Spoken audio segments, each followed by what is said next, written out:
आदमी international level के महान खिलाड़ी बनते हैं। ये खुद पे काम करने का नतीजा है, किसी और पे काम करने का नतीजा नहीं है। बिल्कुल। और आप देखेंगे कि एक आदमी साधारण आदमी है, उसको छोटी ट्रेनिंग मिलती है, वो पुलिस का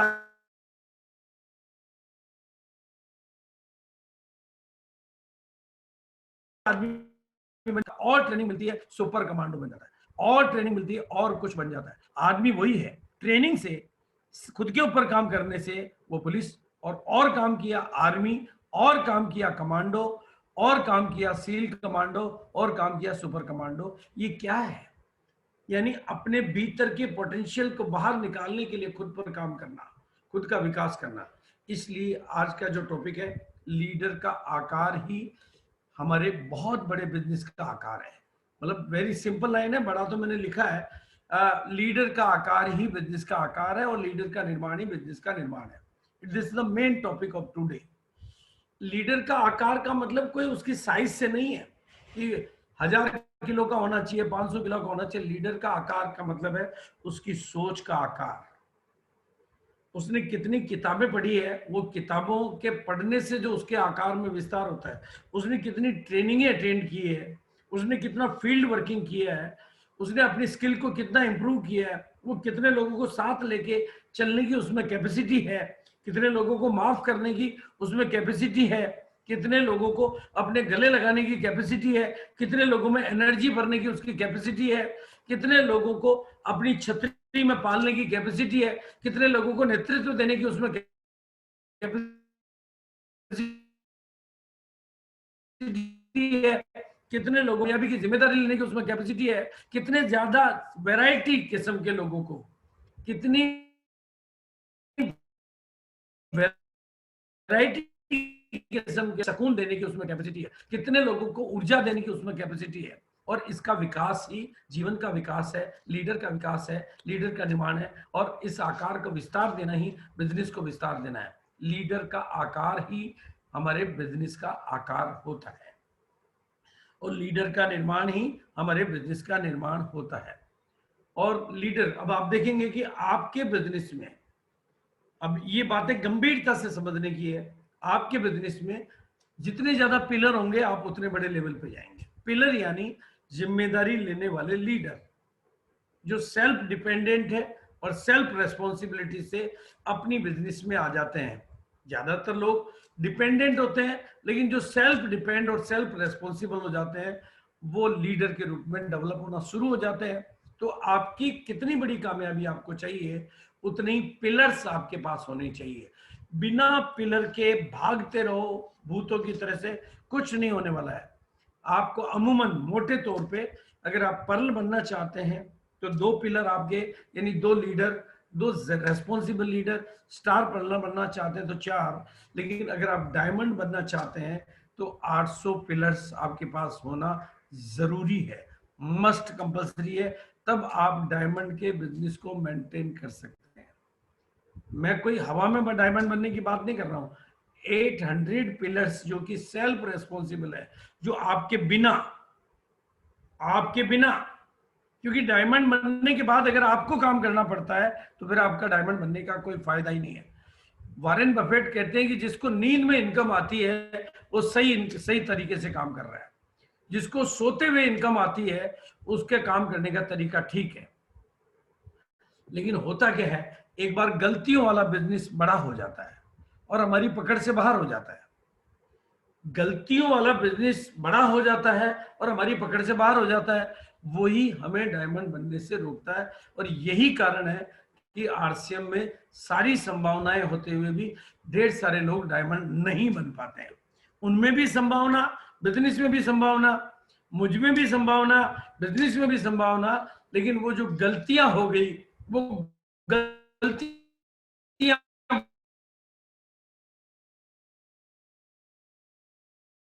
गलती बड़ी हो जाती है। तो इसलिए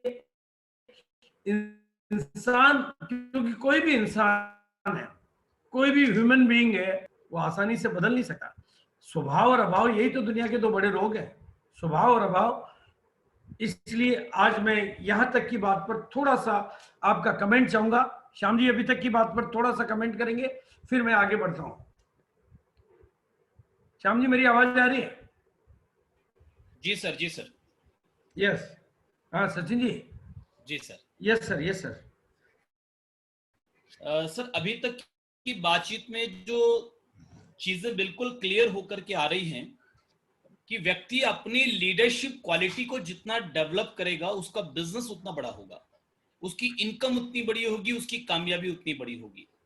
और अपनी टीम में जितने ज्यादा लीडर्स वो डेवलप करेगा उसका बिजनेस उतना सिक्योर्ड, सुरक्षित और बड़ा होता जाएगा। जैसे पर लेके बिजनेस को मैनेज करने के लिए हमें 2 इंडिपेंडेंट लीडर्स की जरूरत है। इंडिपेंडेंट प्रोफेशनल लीडर्स 2 होने चाहिए कि जो कि 10 लाख के बिजनेस को मैनेज कर सके। तो हर 5 लाख के ऊपर एक लीडर अगर हम लेकर के चलते हैं तो डायमंड के लिए हमको 800 पिलर्स यानी 800 लीडर्स चाहिए, तभी डायमंड के बिजनेस को हम रेगुलर बेसिस पे मेंटेन कर पाएंगे। बिल्कुल। ये जी थैंक यू। और इसके साक्षात एग्जांपल सचिन जी हैं।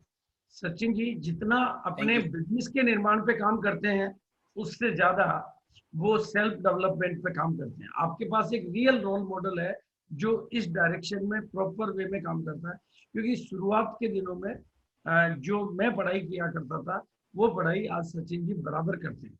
और बल्कि मैं कहता हूँ कि मेरे से ज्यादा प्रोफेशनल वे में और ज्यादा बेटर तरीके से, क्योंकि मेरा रुझान स्पिरिचुअल हो गया, तो मेरी वो बिजनेस स्टडीज बंद हो गई।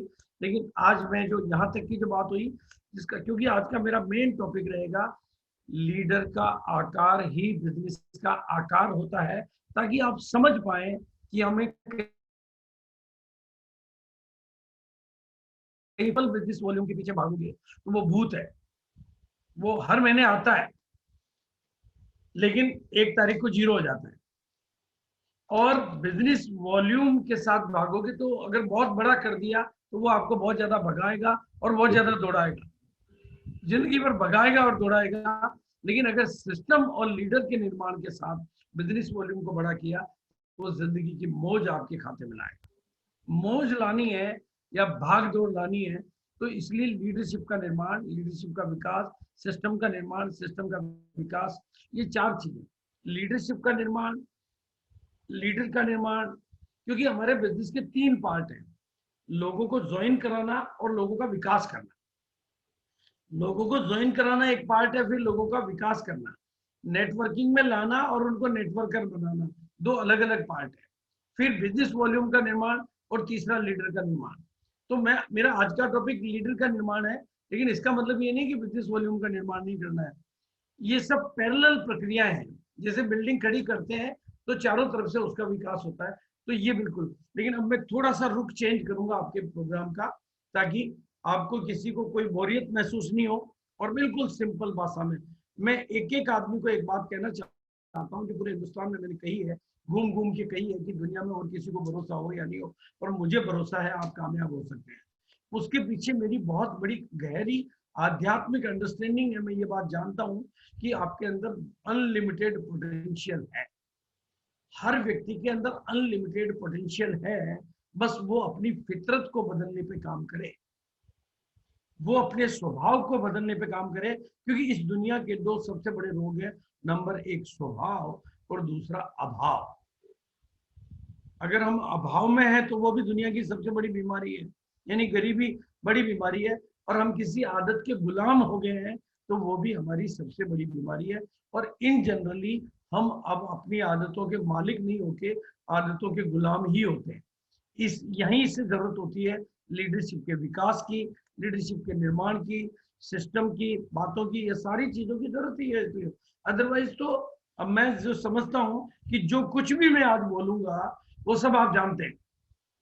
ऐसा कुछ नया मेरे पास नहीं है, ऐसी कोई रॉकेट साइंस मेरे पास नहीं है जो आपकी जानकारी में नहीं हो। लेकिन मैं कहा करता हूं ना कि मेरी दुनिया में कोई अभागा नहीं है, बस वो केवल जागा नहीं है। तो पता होते हुए भी वो जाग नहीं पाता है। और आज मैं जो बात कहना चाहता हूँ कि अगर आज मेरी बातों पे आप भरोसा करेंगे, विश्वास करेंगे, तो एक दुनिया की सबसे महान चमत्कारिक बात है। मतलब ये मैं आध्यात्मिक स्टूडेंट होने के नाते ये साइंस को अच्छी तरह से जानता हूँ, क्योंकि हमारे सब कुछ आध्यात्म में साइंस के साथ ही सिखाया जाता है। विश्वास करने से चीजें संभावनाओं के घेरे में आती है। विश्वास करने से आती है। और विश्वास किस पे करना पड़ता है? खुद पे करना पड़ता है और परमात्मा पे, परम पिता परमात्मा पे करना पड़ता है। परम पिता परमात्मा जिसकी की हम संतान है, जो हमारा पिता है, उसके ऊपर विश्वास ना वो दिखाई देता है न आप दिखाई देते हैं। दिखाई तो आपका शरीर देता है।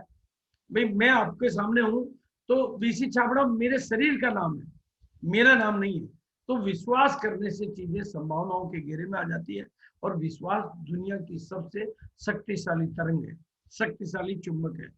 और छोटा सोचना बहुत आसान है, छोटा सोचना बहुत आसान है, लेकिन इसके साथ जीना और बड़ी सफलता पाना बहुत मुश्किल हो जाता है। ये रियलिटी है। छोटा सोचना बहुत आसान है। मुझे श्याम जी को गाली निकालनी हो, श्याम जी के साथ में पंगा लेना हो, ये बहुत आसान है, इसमें कुछ करना नहीं पड़ता है। लेकिन श्याम जी को मुझे मतलब किसी साथी को माफ कर देना, ये बहुत मुश्किल काम है। बड़ा सोचना थोड़ा मुश्किल जरूर है, लेकिन इसके साथ जीना और सफलता पाना बहुत आसान हो जाता है।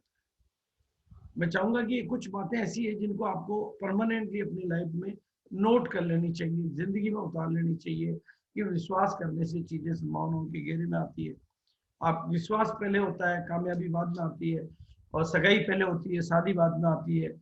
उसी तरह से तो छोटा सोचना बहुत आसान है और बड़ा सोचना थोड़ा मुश्किल है। और ये सब चीजें इसलिए जरूरत होती है कि आरसीएम बिजनेस के सबसे बड़े प्रोडक्ट आप हैं। देखो, जैसे मेरी ज्वाइनिंग हुई, केसी जी की ज्वाइनिंग हुई, ऐसे हमारे पूरे परिवार की ज्वाइनिंग हुई है। और हमारे पूरे परिवार में और आरसीएम में हजारों लोग हैं जिनका बिजनेस 35 करोड़ का, 50 करोड़ का, 100 करोड़ का चल रहा है।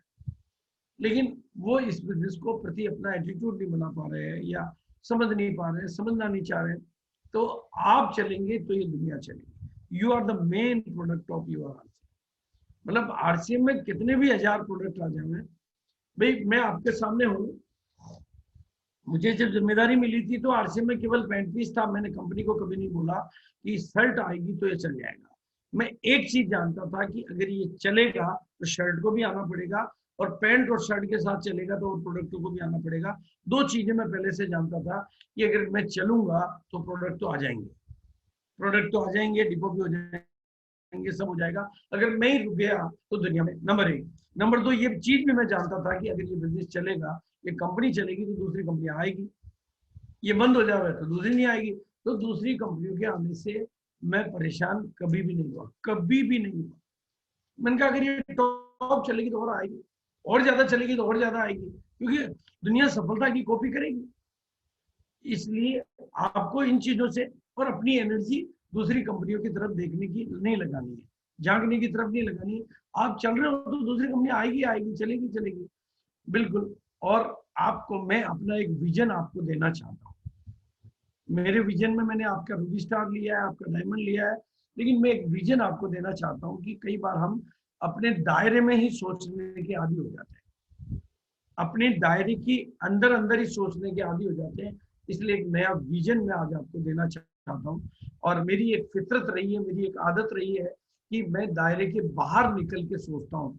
चाहे वो 1 करोड़ अपनी दुकान की बात हो, चाहे वो 1 करोड़ लोगों को ज्वाइन कराने की बात हो, चाहे वो 5 करोड़ गामा की बात हो, उसको सोचने के लिए मैं कौन सी टेक्निक काम में लेता हूँ, वही टेक्निक मैं आज आपके बीच में शेयर करना चाहता हूँ। भाई अभी बाजार में 65 लाख करोड़ का कारोबार बिचौलिए कर रहे हैं, सिंपल सी गणित है। और उन्हीं सामानों का कर रहे हैं जो आरसीएम में मौजूद है। भाई जिसका सिस्टम आरसीएम ने डेवलप कर दिया है, फैक्ट्रियां लगा दी, डिपो खोल दिए, पिकअप सेंटर खोल दिए, सामान बढ़िया, बाजार से बढ़िया सामान बना दिए, बाजार से प्राइस स्ट्रक्चर अच्छा बना दिया, और साथ में बाजार के मुकाबले बाजार का खरीदने वालों का घर खाली हो जाता है, और आरसीएम का खरीदने वालों के लिए 7 पुश्तें कामयाबी की तरफ चली जाती है।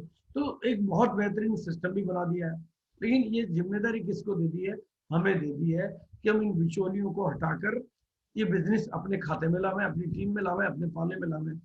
इसके लिए आपको क्या समझना पड़ेगा? वैक्यूम को समझना पड़ेगा। ये वैक्यूम की टेक्निक समझनी पड़ेगी। हम क्या करते हैं, दूसरी एमएलएम को देखते हैं, अपनी पिनों को देखते हैं, पिनों के बाहर हम कभी सोच ही नहीं पाते। हम में पिन ही हमारी बाउंड्री से सोच देंगे। भाई आप वैक्यूम देखिए कि 65 लाख करोड़ का कारोबार है,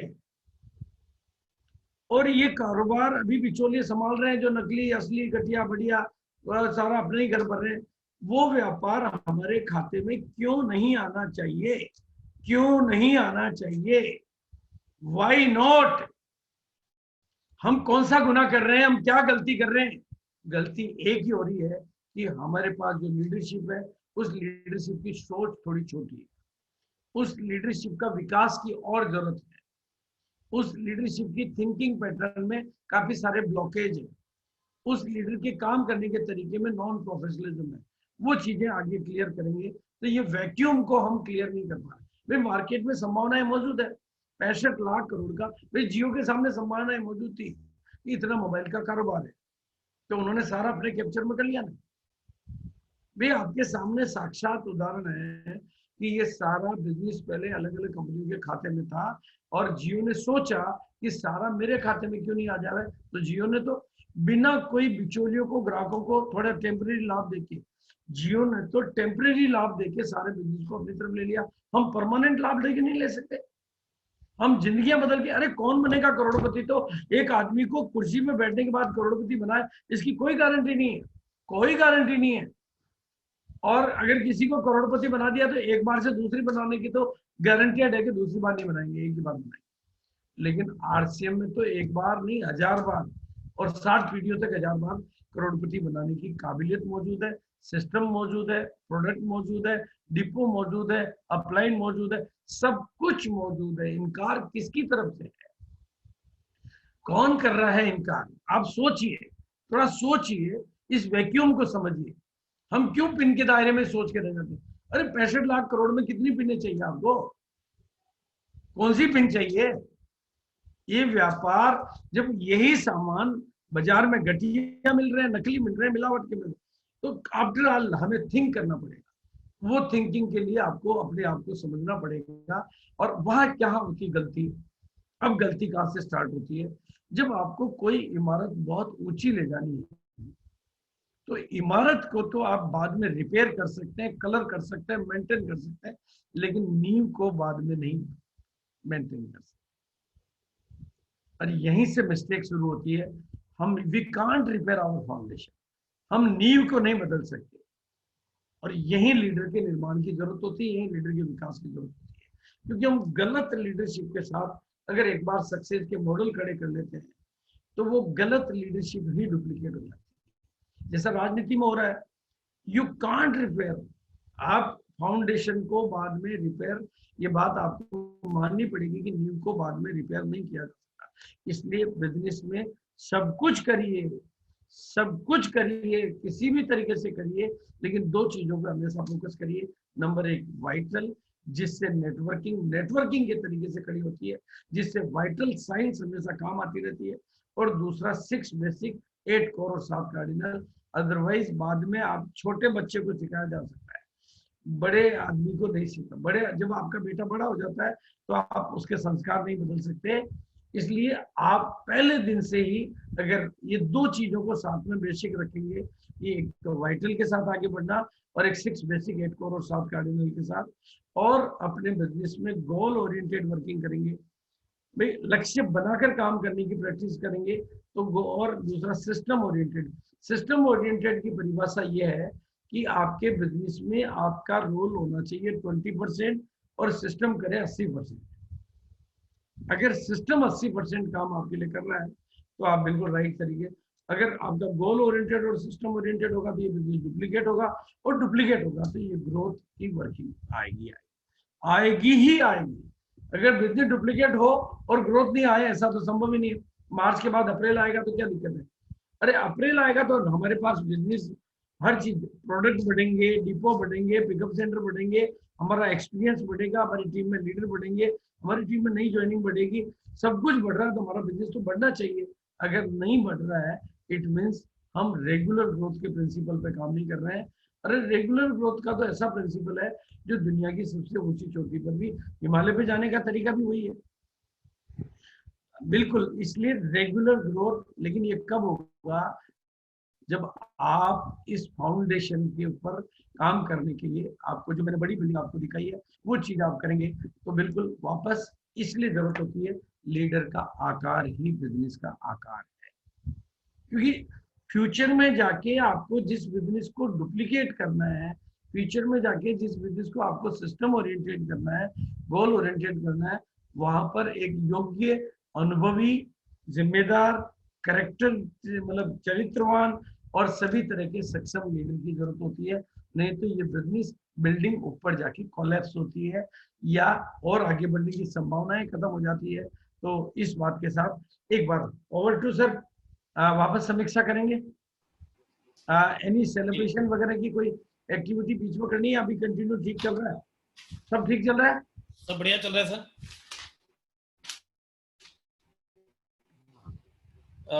देखिए अभी तक जो चीजें हमने यहाँ पर देखी,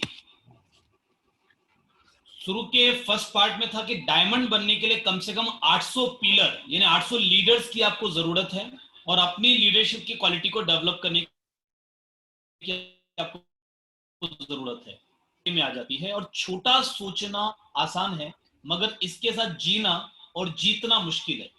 बड़ा सोचना मुश्किल है मगर इसके साथ जीना और जीतना बहुत आसान है।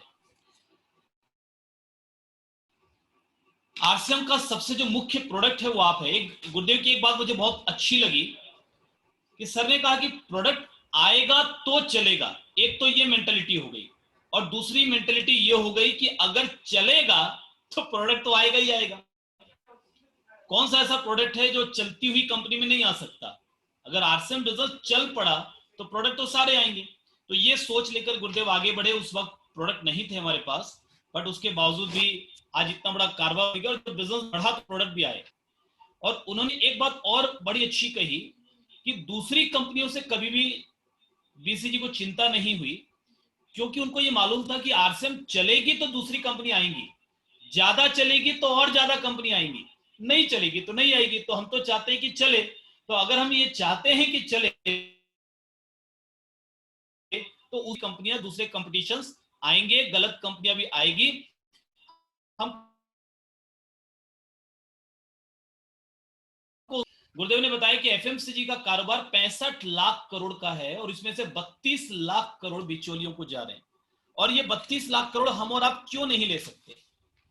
हम सभी ले सकते हैं और हमें लेना ही है ये 32 लाख। तो अभी तक यहाँ ये खास खास बातें सब कुछ ठीक है? कोई बोरियत तो नहीं हो रही किसी तरह की? सचिन जी नहीं सर, शानदार है, बहुत शानदार। सब ठीक लग रहा है? जी बहुत शानदार सर। ओके, क्योंकि आज का मेरा मेन टॉपिक बीच में यदि अभी तो नहीं, सेलिब्रेशन, एंटरटेनमेंट, मोटिवेशन, म्यूजिक आपको तक चला सके। तो आप मेरे को या तो आप इशारा कर देंगे, क्योंकि प्रेजेंटेशन तो मेरे पास काफी लंबा है और काफी सारी चीजें रिपीट करेंगे, क्योंकि एलडीपी का मतलब होता है कुछ चीजों की हैमरिंग करना ताकि वो सेंटेंस उनके अंदर इनपुट हो जाए। मैंने जब ये लीडर लाइन पढ़ी कि लीडर का आकार ही बिजनेस का आकार है, तब से मेरे को अपने ऊपर काम करने की प्रेरणा मिली। मैंने कहा मैं औरों पे काम करने के साथ साथ अगर खुद पे काम करूंगा तो वो बहुत बेटर स्थिति बनेगी। तो बिल्कुल जैसा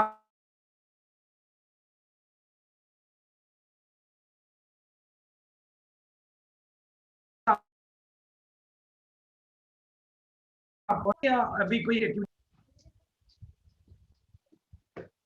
अभी हमारे ने 11 बजे स्टार्ट किया था, 50 मिनट हुए हैं, मतलब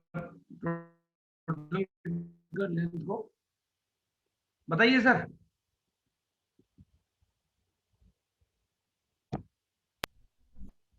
ओके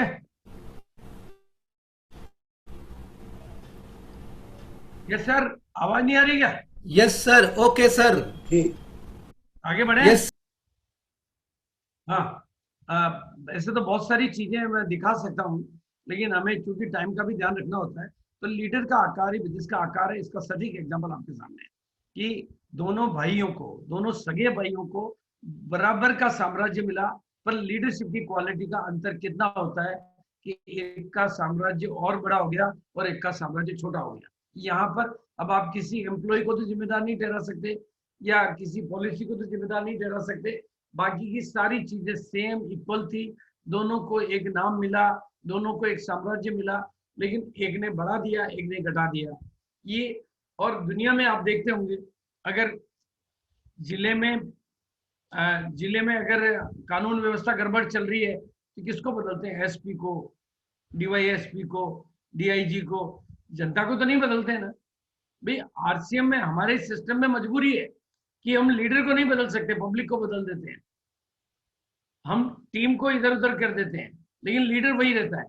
लेकिन एक्चुअली में प्रैक्टिकल में शहर में अगर कानून व्यवस्था गड़बड़ हो तो पुलिस अफसर को बदलते हैं, और कोई व्यवस्था गड़बड़ हो तो कलेक्टर को बदलते हैं, राज्य की व्यवस्था सुधारनी होती तो चीफ मिनिस्टर को बदलते हैं। यानी लीडर ओरिएंटेड दुनिया में हम लोग जीते हैं। प्राइम मिनिस्टर को बदलते हैं ताकि देश के हालात बदले। तो ये एक बहुत ही जरूरी प्रक्रिया है, क्योंकि ये पूरी यूनिवर्स जो है लीडर ओरिएंटेड यूनिवर्स है भाई। भगवान महावीर जन्म हुए तो एक नए युग का जन्म हुआ, गौतम बुद्ध हुए तो एक नए युग का जन्म हुआ, महात्मा गांधी का जन्म हुआ तो एक नए युग का जन्म हुआ, Vivekananda, one legend can change everything, one legend can change everything.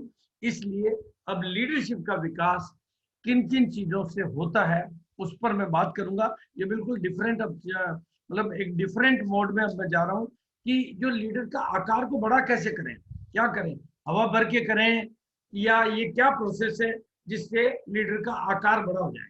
आकार का मतलब कोई शरीर की साइज से नहीं है, वो उसकी अंदर की सारी कलाओं का आकार, उसके अंदर की सारी क्वालिटीज का आकार, उसके सारे ज्ञान का आकार, उसके गुणों का आकार, और उसकी शक्तियों का आकार, उसके सिस्टम का आकार, उसकी नॉलेज का आकार का बड़ा होना ही लीडर का आकार का बड़ा होना है।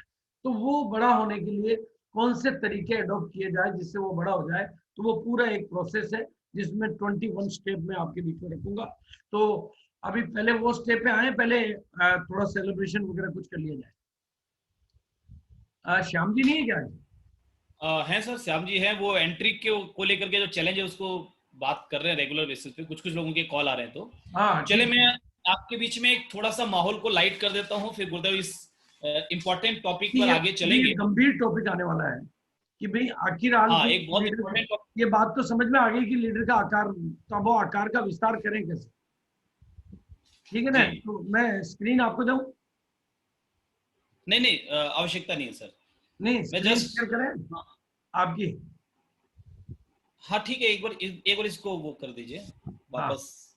हाँ नो प्रॉब्लम, अब आप अपनी स्क्रीन शेयर कर लीजिए। हाँ चलिए। सो माय डियर फ्रेंड्स, बहुत शानदार तरीके से ये लीडरशिप डेवलपमेंट प्रोग्राम चल रहा है, और ये आज दिन भर का प्रोग्राम है। बीच बीच में हम छोटे छोटे दूसरे टॉपिक्स भी देखते रहेंगे, और शाम तक मुझे उम्मीद है कि गुरुदेव के साथ अगर शाम तक का समय हम बिताते हैं तो हमारी पर्सनालिटी, हमारा व्यक्तित्व, हमारी क्वालिटी बिल्कुल अलग हो चुका होगा। बट हमको ध्यान यही रखना है कि हम जो भी चीजें सुन रहे हैं उनको लिखें, और आज की मीटिंग के खत्म होते ही उन पर चिंतन करना और उन पर अमल करना और अपनी टीम के साथ शेयर करना शुरू करें। और जब हम अपनी लीडरशिप क्वालिटी को डेवलप करेंगे तो निश्चित रूप से हमारा बिजनेस बढ़ेगा, हमारी पूंछ बढ़ेगी। अच्छा, मेरे मन में एक सवाल आता है कि रावण को हनुमान की पूंछ से ही क्यों चिंता थी, पूंछ से ही प्रॉब्लम क्यों थी, इतनी ज्यादा चिढ़ उसको हनुमान की पूंछ से ही क्यों थी कि पूंछ में आग लगा दो, ऐसा उसने आदेश दिया। तो देखिए, पूंछ एक तो शारीरिक अंग का भी नाम है पूंछ, और व्यक्ति का मान सम्मान, उसकी प्रशंसा को भी हम पूंछ कहते हैं। तो रावण को लगता था शायद कि लंका में केवल मेरी पूंछ रहनी चाहिए, यह हनुमान की पूंछ लंका में क्या कर रही, इसलिए उन्होंने कहा कि भाई हनुमान की पूंछ को आग लगा दो। आज पूरी दुनिया में जो चक्कर है वो पूंछ का ही है। कई लोग किस्से सुनाते हैं, हम उनके घर में शादी पे गए तो हमारी पूंछ नहीं हुई। कई बुजुर्ग आपको घर में मिलेंगे ऐसे, उनसे आप पूछेंगे, पहले तो जब पूछेंगे तो बोलेंगे नहीं सब ठीक ठाक है, बाद में जब पूछेंगे तो बताएंगे कि आजकल हमारे घर में वो पूंछ नहीं रही। तो सारा जो ये चक्कर है वो पूंछ का ही है। सो इसीलिए रावण को भी हनुमान की पूंछ से ही प्रॉब्लम थी। अच्छा, पहले रावण ने यह आदेश दिया कि वे हनुमान के अंग भंग कर दो, तो हनुमान को भी लगा कि साहब अंग भंग कर दो, ये बोला है, अब कौन सा अंग भंग करने का ऐसा कुछ बताया नहीं है, तो कहीं अगर नाक कट गई, कहीं इन्होंने नाक काट दी तो मामला बड़ा खराब हो जाएगा, क्योंकि ईश्वर ने भेजा है, ईश्वर के दूत बनकर आए हैं और इन दुर्जनों के हाथ से नाक कटा के तो नहीं जाना। तो अभी जैसे गुरुदेव बोल रहे थे कि भी हम सब भी, ये शरीर का नाम तो कुछ और है मगर हम हैं उसी ईश्वर के अंश, तो हमको भी उस ईश्वर ने कुछ बड़ा करने के लिए भेजा और आरसीएम के रूप में एक माध्यम दिया है, तो हमको भी अपनी नाक तो नहीं कटाना है कि कुछ लोग अगर नेगेटिव हैं और कुछ लोग अगर विरोध कर रहे हैं तो उसके सामने हम नाक तो ना कटवाएं। तो हनुमान जी ने अपनी पूंछ को माथे से लगाया, उस समय माथे से लगाया, चूमा, फिर माथे से लगाया, तो तब रावण को यह महसूस हुआ कि शायद ये जो है ना, बंदर को अपनी पूंछ बहुत प्यारी है, तो इसलिए इसके पूंछ का ही काम करते हैं। लेकिन फिर अब हनुमान जी को लगा कि अगर ये तलवार भेज करके बोलेंगे पूंछ काट दो तो फिर मामला खराब हो जाएगा, तो उन्होंने सरस्वती जी से प्रार्थना की कि इसकी कुछ मति फिरा दो, जैसे कि आपने कईयों की मति फिराई है ऐसे माहौल में, ऐसे समय में, तो आप इनकी कुछ मति फिरा दो। तो कहते हैं कि उस समय जो मति फिरी उसकी वजह से रावण ने आदेश दिया कि भी ठीक है, इस वानर की पूंछ में एक प्रकार की आग लगा दो। अब वो तेल, आदेश तो तेल का था, मगर जो प्रजा थी वो भी सब रावण की प्रजा थी, वो भी लंका की प्रजा थी, तो उन्होंने कहा कि भाई तेल की क्यों आदेश ये दे रहे हैं, हमारे पास घी की कौन सी कमी है। तो साहब सारे घरों से घी आया और पूंछ पर वो लगाया गया घी, तो पूंछ बढ़ती चली गई। जब उस पूंछ पर घी लगाया जा रहा था तो वो पूंछ बढ़ती चली गई, कहते पूरे लंका का घी खत्म हो गया, मगर वो पूंछ जो है वो और बड़ी हो गई। तो इससे ये भी मालूम पड़ता है कि जब अगर आपके साथ कुछ लोग आपका विरोध करेंगे, कुछ लोग आपके खिलाफ काम करेंगे, कुछ लोग आपकी टांग खींचने की कोशिश करेंगे, तो आपकी पूंछ और बढ़ेगी। घबराने वाली बात नहीं है, आपकी पूंछ और बढ़ेगी। बाद में जब उनकी पूंछ पे आग लगाई गई तो रावण जी ने हाथ जोड़े और अपना हनुमान जी ने हाथ जोड़े और अपने आकार को छोटा कर लिया। हाथ आकार जैसे ही छोटा किया तो वो ब्रह्मास्त्र से बाहर आ गए। तो इससे कहीं हमें यह भी समझ में आता है कि हनुमान जी अगर छोटे होकर के मुश्किलों से बाहर आ सकते हैं, इसका मतलब है कई बार हम अपने अभिमान को, ईगो को अगर त्याग देते हैं, विनम्र हो जाते हैं, तो हम कई सारी बड़ी बड़ी मुश्किलों से बाहर आ जाते हैं। और जैसी वो बाहर आए उसके बाद वापस से वो बड़े हो गए। तो इससे यह भी समझ में आता है कि यदि हम अपनी मुश्किलों से बाहर आते हैं विनम्र होकर के, तो जो व्यक्ति विनम्र हो गया, जो व्यक्ति अपने ईगो को कंट्रोल में कर लिया, उसका आकार तो अपने आप ही बहुत बड़ा हो जाता है। जब हनुमान जी की पूरी पूंछ जल गई और उसके बाद भी मतलब पूंछ में आग लगी और पूरी लंका उन्होंने जला दी और उसके बाद भी पूंछ को कुछ बिगड़ा नहीं, तो सीता माता ने कहा कि भी तुमने पूरी लंका जला दी और तुम्हारी पूंछ को कुछ नहीं हुआ, आखिर इसके पीछे का क्या राज है। तो उन्होंने कहा कि मैं ईश्वर के काम से निकला हूं और मुझे अपने काम पर और अपने ईश्वर पर इतना भरोसा है कि मेरे दिल में ईश्वर है, सामने ईश्वर है और पीछे पूंछ है। तो जिसके सामने ईश्वर हो तो वो पीछे उसका कौन क्या बिगाड़ सकता है। तो मुझे ऐसा लगता है कहीं ना कहीं सतीश पंडित जी भी ये बोला करते थे कि आरसीएम बिजनेस और ईश्वर की उपलब्धि बहुत ज्यादा फर्क नहीं है। वहां भी सीधे सच्चे और सरल लोग आगे बढ़ सकते हैं और यहाँ भी सीधे सच्चे सरल लोग आगे बढ़ सकते हैं, क्योंकि हम लोग लोगों की मदद कर रहे हैं। आज हम ये सीखने के लिए यहाँ पर क्यों बैठे हैं, आज हम अपनी लीडरशिप क्वालिटी क्यों डेवलप करना चाह रहे हैं, ताकि हम ज्यादा लोगों की मदद कर सके, उनको उनकी प्रॉब्लम से बाहर ला सके, ताकि वो कामयाब हो सके। तो अभी लीडरशिप क्वालिटी के ऊपर बहुत इंपॉर्टेंट सेशन गुरुदेव का आने वाला है कि हम अपनी टीम में ज्यादा से ज्यादा लोगों को लीडर कैसे बनाएं और उनको कामयाबी तक कैसे लेकर के जाए। तो चलिए हम पूरी तरह से तैयार हो जाएं, अलर्ट हो जाएं, वापस से हम जोरदार क्लैपिंग भी करें, थोड़ा सा रिलैक्स हो जाएं, थोड़ा सा अपने आप को तैयार भी कर लें और एक शानदार क्लैपिंग करें। मैं वापस इनवाइट करता हूं गुरुदेव बीसी।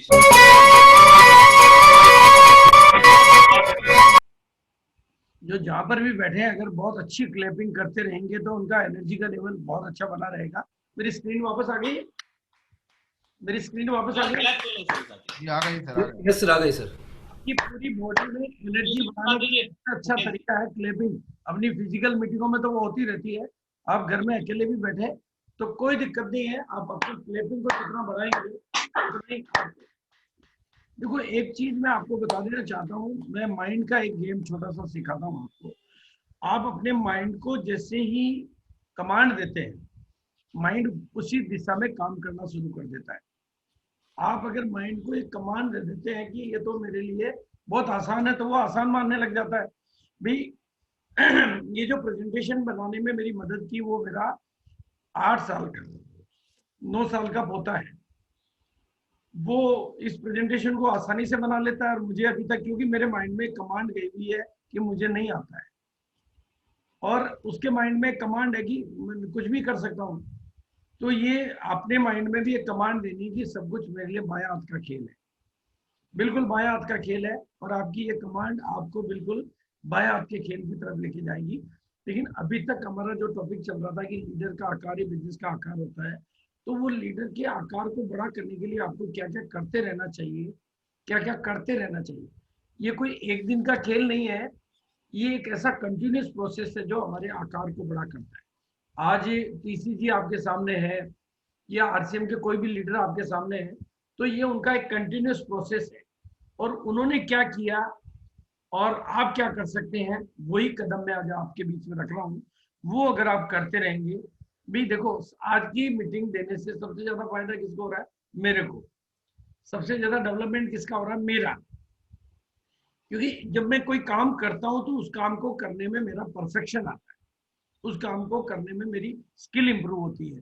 तो वो चीजें आपको करनी है। कौन कौन सी चीजें आपको करनी है ताकि आपके जीवन में ये विकास हो। तो बिल्कुल, मतलब अब जो मेन टॉपिक रहेगा कि लीडर का आकार ही बिजनेस का आकार है, तो वो आकार को बड़ा कैसे करें, उस आकार का विस्तार कैसे करें, उस आकार को वाकई शेप कैसे देवें, उस आकार को ऊंचाई कैसे देवें। तो सबसे पहला काम है टीचिंग और लीडरशिप, ये दोनों साथ साथ चलती है। आप जितने अच्छे टीचर बनेंगे, भाई मैं आज का प्रोग्राम कर रहा हूँ तो सबसे पहले कौन सुन रहा है, मैं सुन रहा हूँ। भाई आप में से कोई सुन रहे हो, नहीं सुन रहे हो, आप में से कोई सोते सोते सुन रहे हो, कोई, मैं तो पूरा जागरूक होकर सुन रहा हूँ। मेरी तो पूरी अलर्टनेस के बिना ये मैं बोल ही नहीं सकता। इसलिए टीचिंग आपकी लीडरशिप को ग्रो करती है। तो जो भी कुछ आज आप सुन रहे हैं, वो अगर आप जाके आगे अपनी टीम को शेयर करेंगे, टीम को बताएंगे इनमें से पॉइंट, आप इनमें से जो पॉइंट आपको ठीक लगते हैं वो पॉइंट अगर टीम को सिखाना शुरू कर देंगे, तो धीरे धीरे वो पॉइंट आपके पॉइंट हो जाएंगे। जैसे जो चुटकुले आपने सुने वो आपके चुटकुले नहीं है, पर जो चुटकुले आपने सुना दिए लोगों को वो आपके चुटकुले बन गए, और वो चुटकुलों के मालिक आप हो गए। ऐसे ही जो चीजें आप सुन रहे हैं, सुनने से वो आपकी नहीं होती है, वो आप वापस लोगों को सुनाएंगे तो वो आपकी होने लग जाती है। यही प्रोसेस है। और बिल्डिंग स्टेमिना, खुद में स्टेमिना बनाना और टीम में स्टेमिना बनाना, इसके लिए आप चाहे शुरू में हो सकता है कि आपको एक्टिंग करनी पड़े शुरू में आपको, लेकिन आप अपने में स्टेमिना बनाने का तरीका भी है। आप शुरुआत करिए, टीम में स्टेमिना बढ़ाइए। ये आपके लीडरशिप के विकास का तरीका है, ये आपके लीडरशिप के आकार को बड़ा करता है। हम क्या करते हैं, कभी कभी हम नेगेटिव होते हैं तो टीम को उल्टा नेगेटिव कर देते हैं। हमारी नेगेटिविटी का इंप्रेशन टीम पे जाएगा तो हमारा आकार भी कम हो रहा है और टीम का आकार भी कम हो रहा है। आकार का मतलब यहाँ संख्या से नहीं है, आकार का मतलब है हम अपनी लीडरशिप को भी डाउनफॉल कर रहे हैं। इसलिए कभी भी नेगेटिव हो जाए तो एक्टिंग करके भी आप करें, जो आप वापस उसी अवस्था में आ जाएंगे। तो ये काम करने से number 1, managing and using time को इफेक्टिवली, आप अपने टाइम को इफेक्टिवली यूज करेंगे तो आपकी लीडरशिप का विकास होगा। टाइम के 3 यूज है आपके सामने, एक तो वेस्ट कर सकते हैं, एक्सपेंड कर सकते हैं, इन्वेस्ट कर सकते हैं। अब आप जब आप अननेसेसरी एक्टिविटी कर रहे होते हैं तो ये मेरे को शायद एक्सप्लेन करने की जरूरत नहीं है कि कुछ जगह आप एक्सपेंड कर रहे होते हैं, यानी खर्च कर रहे होते हैं, और कुछ जगह आप वेस्ट कर रहे होते हैं, और कुछ आप इन्वेस्ट। और मैं आपको थोड़ा सा सावधान कर देना चाहता हूँ, आपको डिजिटल दुनिया में बहुत ज्यादा सावधानी की जरूरत होती है। यूट्यूब को आप यूज भी कर सकते हो और यूट्यूब आपको भी यूज कर सकता है। यहाँ डिजिटल दुनिया आपको यूज भी कर सकती है और आप डिजिटल दुनिया को यूज भी कर सकते हो। वहां पर बहुत ज्यादा ये संभावना है, बिल्कुल साइलेंटली रहती है, आपको पता भी नहीं चलेगा और कैसे टाइम का वेस्ट हो जाएगा, या एक्सपेंड हो जाएगा, या इन्वेस्ट हो जाएगा। तीनों चीजें एक ही जगह हो जाएगी। आपको पता भी नहीं चलेगा, टाइम वेस्ट हो जाएगा, आपको पता भी नहीं चलेगा, टाइम एक्सपेंड हो जाएगा और आपको पता चलेगा। लेकिन इन्वेस्ट करने के लिए आपको पता चलना पड़ेगा, आपको पहले प्लान करना पड़ेगा, डायरी लेके नोट्स बनाने पड़ेंगे। तो ये आपका टाइम का इन्वेस्टमेंट आपके लीडर को आकार को बड़ा करता है। और आप अपनी टीम की केयर टेक कैसे करते हैं भाई? टीम की आज आप देख रहे होंगे कि सचिन टीम की केयर टेकिंग, मैं समझता हूँ कि इंडिया की बेस्ट केयर टेकिंग हो रही है। ये इंडिया की जो बेस्ट केयर टेकिंग हो रही है, इस केयर टेकिंग से विकास किसका हो रहा है? सचिन का विकास हो रहा है, श्याम जी का विकास हो रहा है, लीडर्स का विकास हो रहा है। ये केयर टेकिंग जब आप, लेकिन इसके लिए जो रेस्पॉन्सिबिलिटी लेनी पड़ती है, वो ज्यादातर लोग उस रेस्पॉन्सिबिलिटी को लेने के लिए तैयार नहीं होते। भी आप सोचिए कि अभी श्याम जी को एंट्री पे बैठना पड़ रहा है क्योंकि उनकी एलडीपी छूट रही है, लेकिन क्योंकि ये रेस्पॉन्सिबिलिटी का मैटर है। तो आप जितना रेस्पॉन्सिबल बनेंगे उतना ही आपका विकास होगा, ये लीडरशिप का विकास होगा। केयर टेकिंग करने की जिम्मेदारी लेनी पड़ेगी और आप अपनी टीम को जितना बड़ा विजन देंगे, वो विजन आपके अंदर भी जाएगा और आपका विकास होगा। तो आप टीम का विजन, हमें कोई भी तरह की, देखो हम क्या गलती करते हैं, हम विजन देने की जगह क्या करते हैं, हम एक खबर को प्रचारित कर रहे हैं कि रामदेव जी का तेल पकड़ा गया, इससे कोई विजन नहीं बन रहा है। उनका तेल पकड़े जाने से आपकी टीम में कोई नहीं आने वाला है। उसके छापा पड़ा, तो दूसरी कंपनी के छापा पड़ा। आपको नेगेटिव खबरों की मार्केटिंग करने में आपका टाइम वेस्ट करने की कोई जरूरत नहीं है। दुनिया की कितनी भी नेगेटिव खबरों से लोगों को नौकरियों में लाइन लगी पड़ी है, इससे आरसीएम बिजनेस नहीं चलेगा, अपनी लीडरशिप के विकास से चलेगा। आप क्या उन खबरों की मार्केटिंग में लग जाते हैं कि साहब 13,000 लोगों की नौकरी के लिए 13 करोड़ लोग लाइन में लग गए, अरे इससे आरसीएम में कौन आएगा? आपने अपनी पूरी की पूरी टीम का टाइम वेस्ट कर दिया। आप व्हाट्सएप पे अननेसेसरी के मोटिवेशन डाल रहे हैं, तो वो मोटिवेशन अगर मोटिवेट करते तो ये दुनिया ही बदल गई होती। इसलिए आपको अपना विजन ट्रांसफर करना है। ये विजन देने के लिए आपको बड़े प्रोग्रामों में, जितना ज्यादा बड़े प्रोग्रामों में आप बैठेंगे और मीटिंग कंडक्ट करना, जब आपकी प्लान्ड वे में मीटिंगें कंडक्ट होगी तो आपकी लीडरशिप का विकास होगा। ये आपका खुद, क्योंकि बहुत सारे लोग पर्सनल रेस्पॉन्सिबिलिटी नहीं लेना चाहते। शुरुआत कहीं से तो करनी पड़ेगी। आप भाई आप कहेंगे कि भाई मैं तो अभी जानता नहीं हूँ, जो शुरुआत कर देते, मेरे पास सटीक एग्जांपल्स हैं इसके, बहुत सारे एग्जांपल है कि जो लीडर मीटिंग कंडक्ट करने की जिम्मेदारी ले चुके हैं, उनका लीडर डेवलपमेंट बहुत अच्छा आ रहा है। आपका ही लीडर डेवलपमेंट नहीं, अगर आप रेस्पॉन्सिबिलिटी के साथ में मीटिंग कंडक्ट करके उसमें 2-3 तरह की एक्टिविटी चालू करते हैं कि इसी मीटिंग से मुझे अपनी टीम में लीडर को मौका देंगे, तो वो भी आपका विकास होगा। और मोटिवेटिंग, आप टीम को जितना मोटिवेट कर रहे हैं आपका विकास होगा। ये मैं कुछ भी कर रहा हूँ ना, उसमें सबसे ज्यादा फायदा मेरा हो रहा है, यानी मेरा डेवलपमेंट ज्यादा हो रहा है, ये बात है। और आपके बीइंग ए लीडर, अगर आप चाहते हैं तो आपकी टीम को पता होना चाहिए, उनकी अप्रोच में होने चाहिए आप, यानी उनके फोन कॉल की अप्रोच में, उनकी विजिबिलिटी के अप्रोच में एक टीम लीडर गायब नहीं होना चाहिए कि इतने दिनों तक गायब हो गया। तो ये आपके आकार को, उससे क्या है कि लोगों में आपकी इमेज बनती है, वो इमेज एक दिन में नहीं बनती, धीरे धीरे बनती है। और आपका विश्वसनीयता, आप कोई भी कमिटमेंट करते हैं उसको कितना निभाते हैं और अपनी डिग्निटी को आप कितना बड़ा करते हैं, यानी व्यक्तित्व में कितनी गरिमा लाते हैं। आज आप देखते हैं कि टीसीजी की डिग्निटी कितनी बड़ी है कि सारे सवालों के आंसर उनके सामने जाते ही आ जाते हैं। तो ये अपनी उसमें आध्यात्मिकता की क्वालिटी लाने से आपकी लीडरशिप का आकार बड़ा होता है। ये अपनी डिग्निटी को बड़ा करने से और अपनी फेल्योर से भी सीखने का। आप देखो आरसीएम से बड़ा कोई एग्जांपल पूरे हिंदुस्तान में अवेलेबल नहीं, मतलब मैं दुनिया की तो पता नहीं कि एक कंपनी 2011 में इतनी बड़ी परीक्षा से गुजर के अपनी फेल्योर को 200 ट्रकें डिपो से वापस माल मंगवा के, बहुत सारे माल को जमीन में डंप करके, बहुत सारे पेमेंट करके कंपनी ने अपनी फेल्योर को फेस किया। और आज इसलिए वो दुनिया में या इंडिया में सबसे ज्यादा लोग क्यों मानते हैं, क्योंकि ये भरोसे लायक कंपनी है कि इन्होंने मतलब विपरीत परिस्थितियों के बावजूद भी अपने कमिटमेंट से पीछे नहीं हुए। ये कितनी बड़ी बात है। आज सारे वेंडर क्यों प्रभावित रहते हैं, वो जानते हैं कि ये कोई फेल्योर इनको प्रभावित नहीं कर सकती, क्योंकि दुनिया में घटनाएं और दुर्घटनाएं कभी भी किसी के साथ भी कुछ भी घटित हो सकती है, लेकिन वहां पर आपको वो सीखने के लिए, वो कहते हैं ना अपनी गलतियों को बनाओ अपना गुरु, फिर भी रहो शुरू तो बन जाओगे।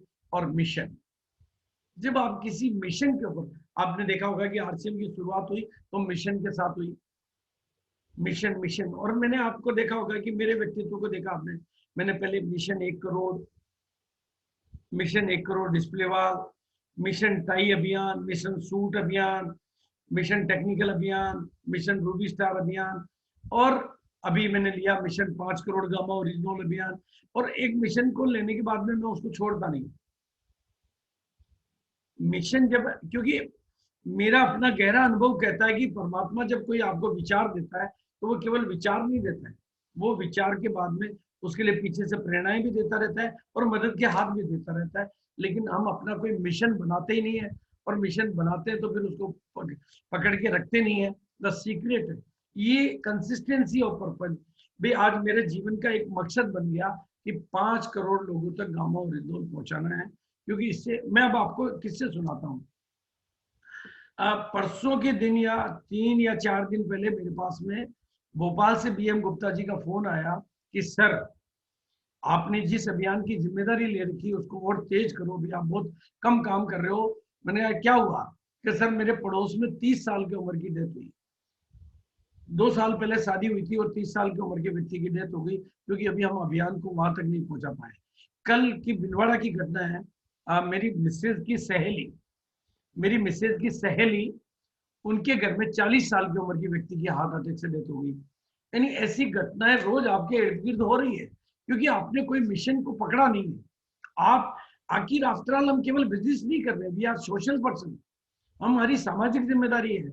हम जितना मिशनरी बनेंगे उतना विजनरी बनेंगे। टीसीजी ने जब आरसीएम की शुरुआत की तो उनके सामने ना केवल बिजनेस था, उनके सामने मिशन भी था और विजन भी था। विजन, मिशन और बिजनेस, 3 चीजों को कंबाइन किया गया तो टीसीजी का व्यक्तित्व एक महान और विशाल व्यक्तित्व बन गया। आप भी अपने बिजनेस में, और आप बड़े निर्णय लेंगे, बड़े निर्णय, जब तक आप बड़े निर्णय नहीं लेंगे आपका आकार कैसे बड़ा हो जाएगा। भाई बड़े पंगे, मैं आपको बता देना चाहता हूं, हमने एक शब्द का इजाद किया। शुरू में जब आरसीएम शुरू हुआ तो हमारा बैकग्राउंड कपड़े के व्यापारी का है, हमें कुछ भी नहीं आता था, एक्चुअली में तो कुछ आता ही नहीं था। न मैं कभी पहले फ्लाइट में बैठा था, न मैंने कोई ऑल इंडिया लेवल की ट्रेवलिंग्स की थी, ना हमने कोई इवेंट ऑर्गेनाइज की थी, ना हमें प्रोजेक्ट चलाना आता था, ना हमें कोई बड़ी इवेंट करना। तो हमने एक शब्द का इजाद किया, जब भी कोई नई जिम्मेदारी आती, यार पंगा लेते हैं, कुछ करेंगे।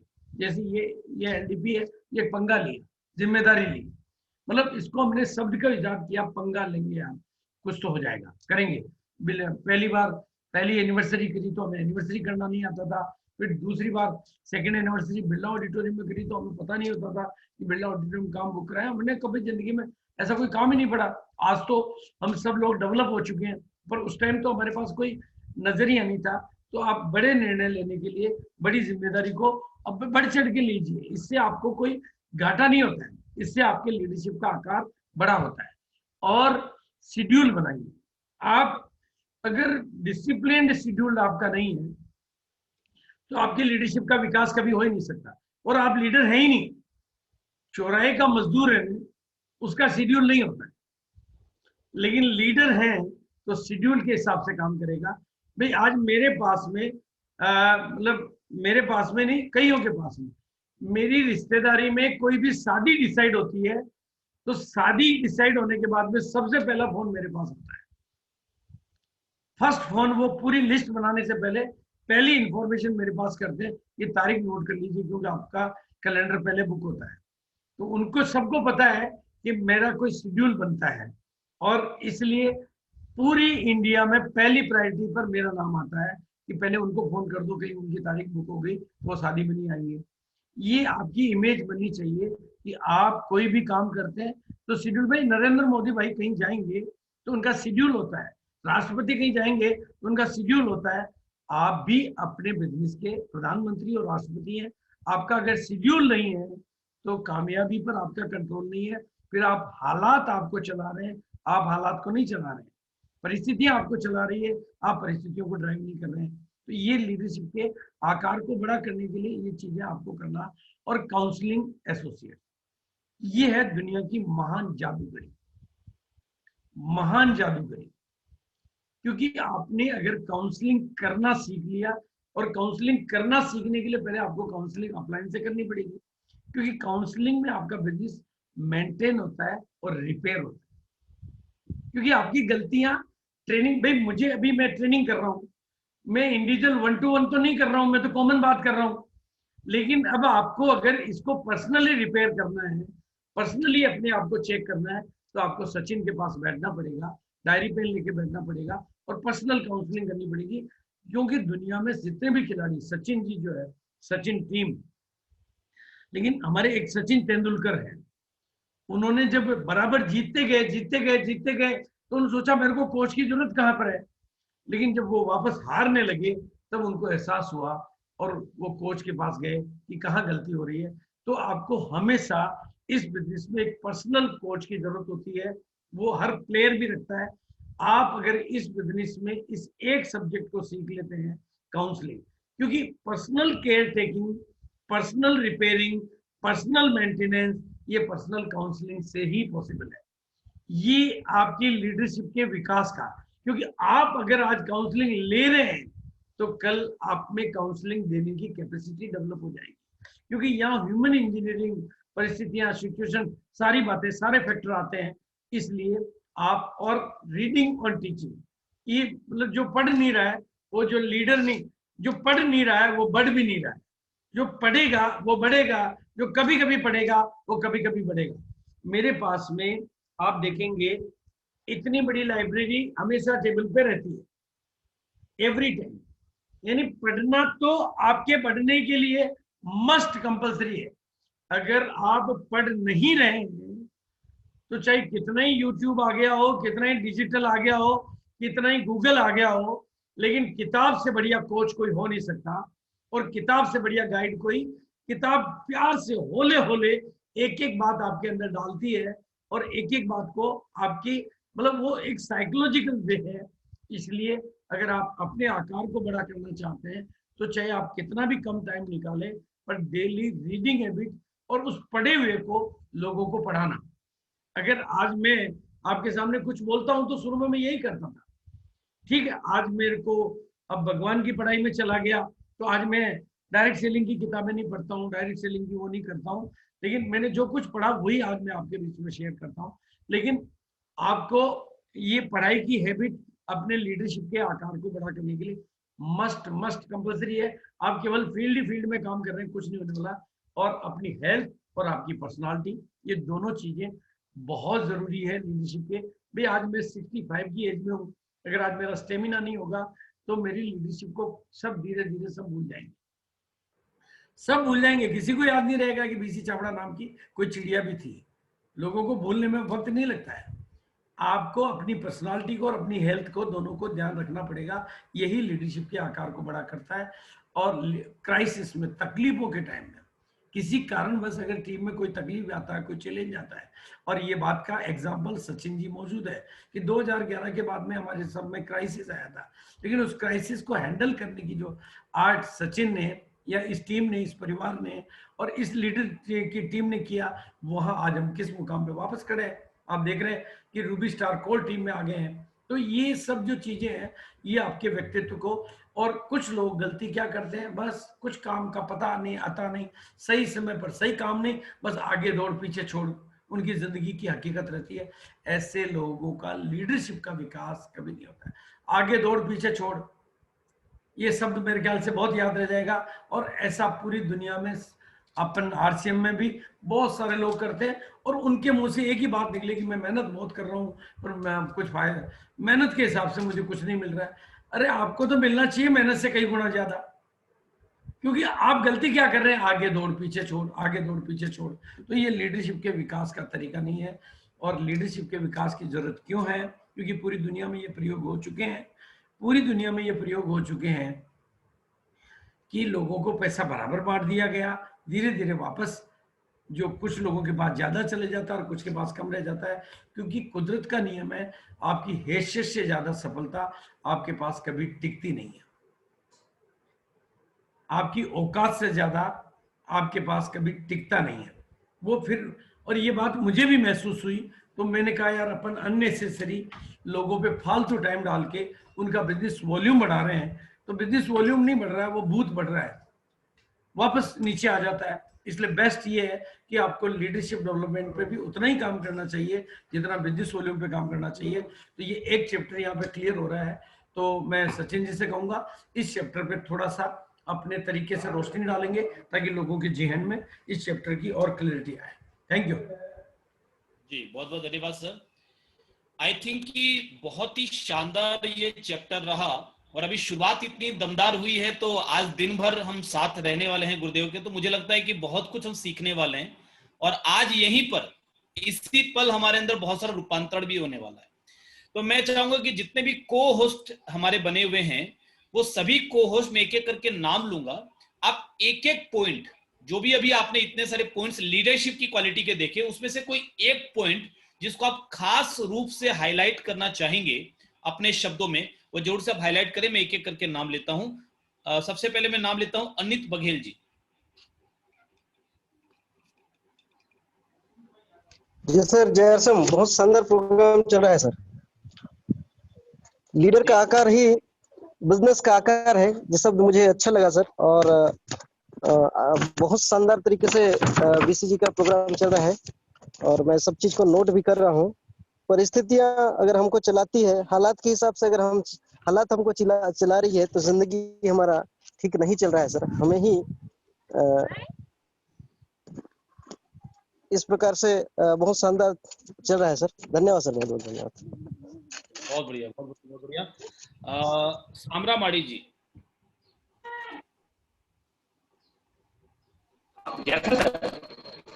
आपको तो आपका जो हेडिंग था शानदार रहा है। मुझे एक चीज सबसे अच्छा लगा, taking care of your team. आपका टीम का आप कितना केयर कर पा रहे हो, आपकी आवाज आवाज डिस्टर्ब हो रही है, आवाज डिस्टर्ब हो रही है, वॉल्यूम वो ये थोड़े से आपके दो चल रहे हैं। आपका पॉइंट कि आप अपनी टीम की कितनी केयर करते हैं, उतना आपका बिजनेस बढ़ेगा। बट थोड़ा सा आपकी आवाज क्लियर नहीं है, एक बार चेक कर लीजिएगा सामने। ये नहीं, उनके साइड पे दो सिस्टम चल रहे हैं। जी जी जी, Amit Gupta ji. Sir thank you sir. और यकीनन ये आज की जो एलडीपी, मतलब मैं तो ये मान रहा हूँ कि ये मेरा सौभाग्य है कि इंदौर में लॉकडाउन लगा हुआ है और हमें घर बैठे इतनी शानदार एलडीपी मिल रही है। तो आपको और गुरुदेव बीसी सर को बहुत बहुत धन्यवाद उसके लिए। सर आज का जो टॉपिक चल रहा है गजब का चल रहा है, क्योंकि मैंने भी देखा कि मेरा जब जब खुद की स्किल्स इंप्रूव हुई है तब तब बिजनेस इंप्रूव हुआ है। और सर ने एक बहुत अच्छी बात कही कि हमें अपनी टीम की काउंसलिंग करनी होगी, उसके डेवलपमेंट पे ध्यान देना होगा, क्योंकि बिजनेस वॉल्यूम तो एक भूत है जो हर महीने आएगा, फिर जीरो होगा, फिर हर महीने आएगा। तो कब तक भूत के पीछे भागेंगे, और भूत पकड़ में कभी नहीं आता। लेकिन जैसे ही हमने लोगों का निर्माण करना शुरू कर दिया तो लोग आसानी से पकड़ में आ जाएंगे सर। और लीडर को अगर तैयार कर दिया तो बिजनेस वॉल्यूम तो अपने आप आएगा। Thank you so much sir. जय आर सी। जी बहुत बढ़िया अमित जी। शंकर साहू जी।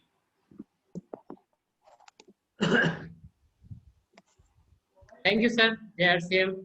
और शानदार आज का लिपि चल रहा है सर, और जो पॉइंट्स मैंने सभी पॉइंट्स नोट किए हैं सर। और सर ने जो बोले हैं काउंसलिंग जो है वो पर्सनल रिपेयरिंग एंड मेंटेनेंस, ये हमारा रिपेयरिंग और मेंटेनेंस का काम करता है। Personal counselling, books reading, teaching, बहुत शानदार टॉपिक है सर, बहुत अच्छा लगा मुझे। Thank you sir, over to you. बहुत बढ़िया। पवन केडिया जी। जी बहुत बढ़िया सर। जय आरसीएम और गुरुदेव को प्रणाम। और सर ने वाकई में बहुत अच्छी चीज बताई, बहुत सारी चीजें ही अच्छी हैं। और इसमें जो मुझे बहुत अच्छी चीज लगी ये है कि पर्सनैलिटी और अपने हेल्थ, ये दोनों को हमें, मतलब स्टेमिना और हेल्थ दोनों को हमें बना करके रखना है, तभी हम अपनी पर्सनैलिटी को डेवलप कर सकते हैं, और तभी हम अच्छे लीडर बन सकते हैं, और तभी हम लोगों को भी लीडर बना सकते हैं। Thank you sir, over to you sir. बहुत बढ़िया सर। मुकेश अग्रवाल जी।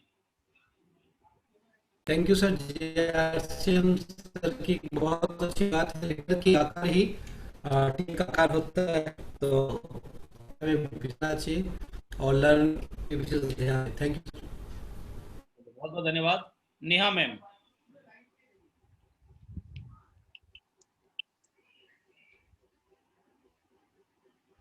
जी Neha ma'am. Okay. PR Sahu जी।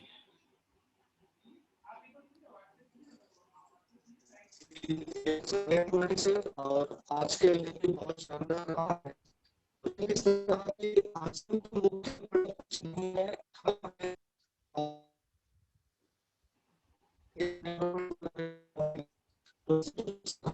PR जी की वॉइस मुझे क्लियर नहीं आ रही है, आवाज नहीं, उनके वाकई clear नेटवर्क की प्रॉब्लम है, तो आवाज ये उनकी कट रही है। जी। PR जी थोड़ा नेटवर्क पे आइए। वैसे तो सभी लोगों को आप तो जी मतलब नेट तो वो मोबाइल के नेट पे डिपेंड रहने के बजाय आजकल तो सब तरह के नेट के सिस्टम आ रहे हैं, तो वो लेनी चाहिए लोगों को, खासतौर से सीनियर लीडर को तो लेना चाहिए। जैसे हमने जियो फाइबर ले रखा है, तो फाइबर वाले सिस्टम में जाना चाहिए। PR जी एक और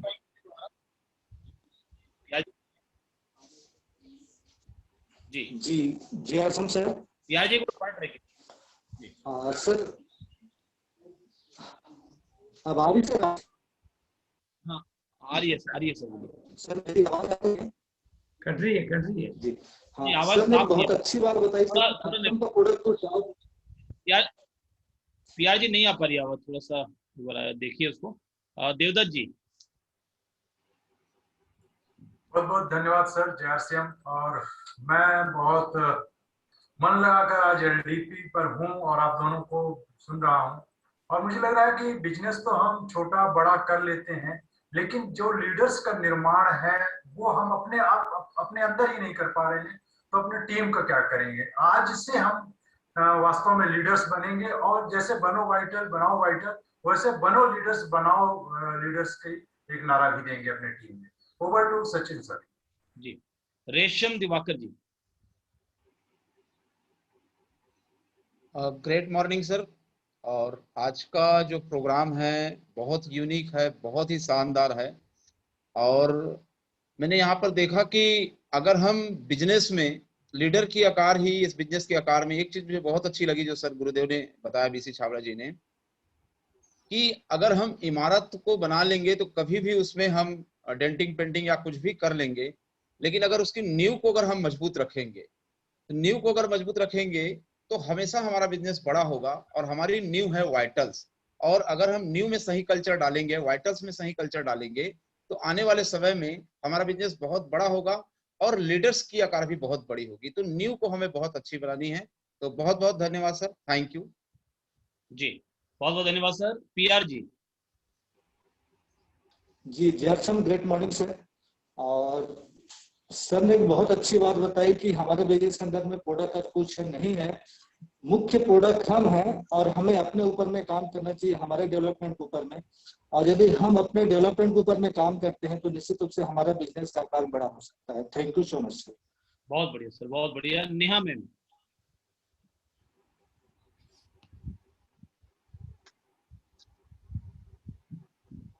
यस मैम। JRCM सभी को, BC सर को प्रणाम। और आज जो ये सेशन हो रहा है लीडरशिप डेवलपमेंट प्रोग्राम, और सर ने जो एक बात कही कि बनाओ लीडर्स, तो बिजनेस का आकार वैसे ही बनेगा, जैसे आपके लीडर्स होंगे बिजनेस का आकार भी वैसा होगा।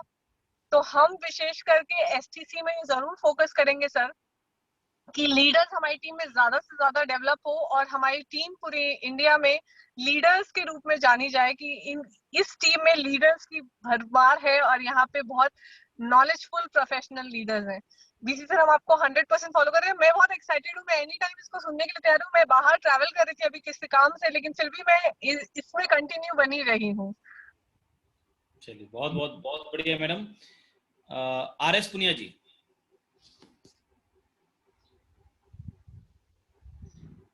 RS पुनिया जी। चलिए संजय दास जी। नमस्कार सर, JRCM सर। बहुत बहुत धन्यवाद सर मुझे मौका देने के लिए। गुरुदेव ने जो अपने लीडर डेवलपमेंट के ऊपर जो बातें की है सर, बहुत अलग है, मुझे बहुत अच्छा लगा, क्योंकि अपने आप को लीडर स्थापित यदि करना है तो अपने आप को सुधार करना होगा, और हमें दिखाना होगा लीडरशिप क्वालिटी, और ज्यादा से ज्यादा हमें लीडर पे फोकस करना होगा सर। धन्यवाद सर। ओवर टू सब। बहुत बढ़िया सर। लखन यादव जी।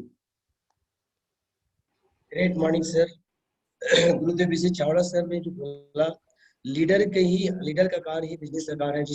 जिसमें सारे एलडीपी समाया हुआ है। हमको खुद पे काम करना है। Over to Sachin sir. जी बहुत बढ़िया, बहुत बढ़िया। विकास अग्रवाल जी।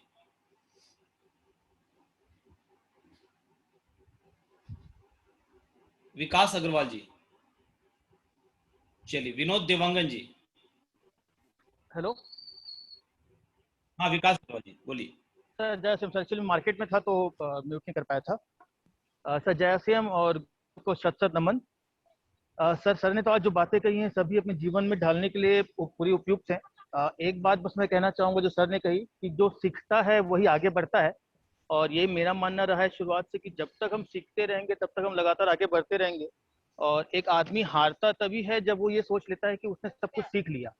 तो हम बिल्कुल सर ये कमिटमेंट करते हैं कि हम लगातार सीखते रहेंगे और गुरुदेव का मार्गदर्शन मिलता रहेगा। बस इतना ही बोलना चाहूँगा sir. Over to Sachin sir. बहुत बहुत धन्यवाद सर। विनोद देवांगन जी। विनोद देवांगन जी चलिए, अभी एक सेशन हम और करेंगे सर के साथ और उसके बाद फिर हम एक छोटा सा ब्रेक लेंगे। ब्रेक के बाद हमारा नेक्स्ट सेशन शुरू होगा।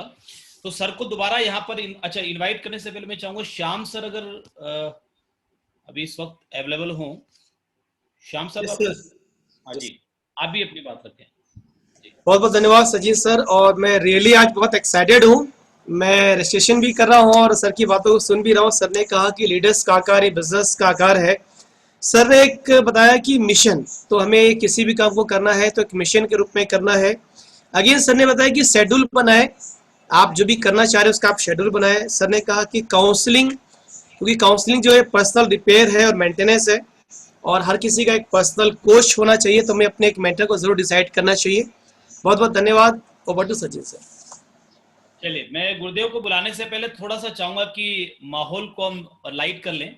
वैसे गुरुदेव जब ये बता रहे थे कि हर व्यक्ति का एक पर्सनल कोच होना चाहिए और किसी भी लेवल पर जाकर होना चाहिए, यानी बड़े से बड़े लीडर का, बड़े से बड़े प्लेयर का भी एक पर्सनल कोच होता है। तो मुझे एक किस्सा याद आ गया कि एक बार एक जो शिष्य था गुरु का, वो रात को 4 बजे, मतलब सुबह सुबह 4 बजे जाकर गुरु जी को प्रणाम करने जाता था, गुरु जी को का दर्शन करता था, पैर छूता था, प्रणाम करता था, आ जाता था।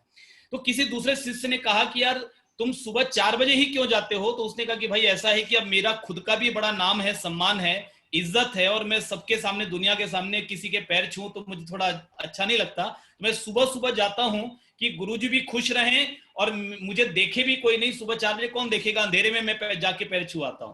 तो कभी कभी क्या होता है कि अगर लेवल बड़ा होता है, हम लीडरशिप पे आ जाते हैं या रॉयल्टी पे आ जाते हैं, तो फिर हमको अपने अपलाइन की इज्जत करने में कभी कभी संकोच होता है। तो आज गुरुदेव ने बहुत अच्छे से क्लियर किया कि जिंदगी भर आपको एक कोच की जरूरत है, आप किसी भी लेवल पे चले जाएं। और एक छोटा सा किस्सा और शेयर करता हूं, फिर हम गुरुदेव को बुलाएंगे, थोड़ा माहौल हल्का हो जाएगा। देखिए, कंजूस दुनिया में 2 प्रकार के होते हैं। एक कंजूस होते हैं जो स्वभाव से कंजूस होते हैं, और एक कंजूस होते हैं जो मजबूरी में कंजूस होते हैं। जब हमारे पास पर्याप्त पैसे नहीं होते तो हमको कई बार मजबूरी में कंजूस होना पड़ता है। तो ये जो सेकंड वाले कंजूस है, इनका इलाज तो हम आरसीएम बिजनेस के जरिए कर सकते हैं कि आपके पास इतना पैसा आएगा कि आपको कंजूसी की जरूरत नहीं पड़ेगी। हाँ, जो स्वभाव से हैं उनका हम कुछ नहीं कर सकते। तो एक छोटे से एक कंजूस सेठ का किस्सा मैं आपके सामने रखना चाहूंगा कि सेठ, उसका नाम था दानचंद। तो वो इतना ज्यादा कंजूस था कि वो ईश्वर की पूजा तो करता था मगर दान पुण्य कभी नहीं करता था। कभी भी 1 रुपया भी उसने किसी को दिया नहीं होगा। तो एक बार बहुत बड़े महात्मा आए, सत्संग हुआ, बहुत कुछ हुआ और सबको अपील किया गया बार बार कि आप कुछ दान कीजिए। तो कंजूस सेठ की पत्नी ने कहा आप कुछ तो दान करो, आज तक आपने कुछ दान नहीं किया। तो बड़े भारी मन से सेठ जी एक सिक्का, उस समय सोने का सिक्का होता था उस जमाने में, तो सोने का सिक्का मुट्ठी में बांधे वहां पर आए।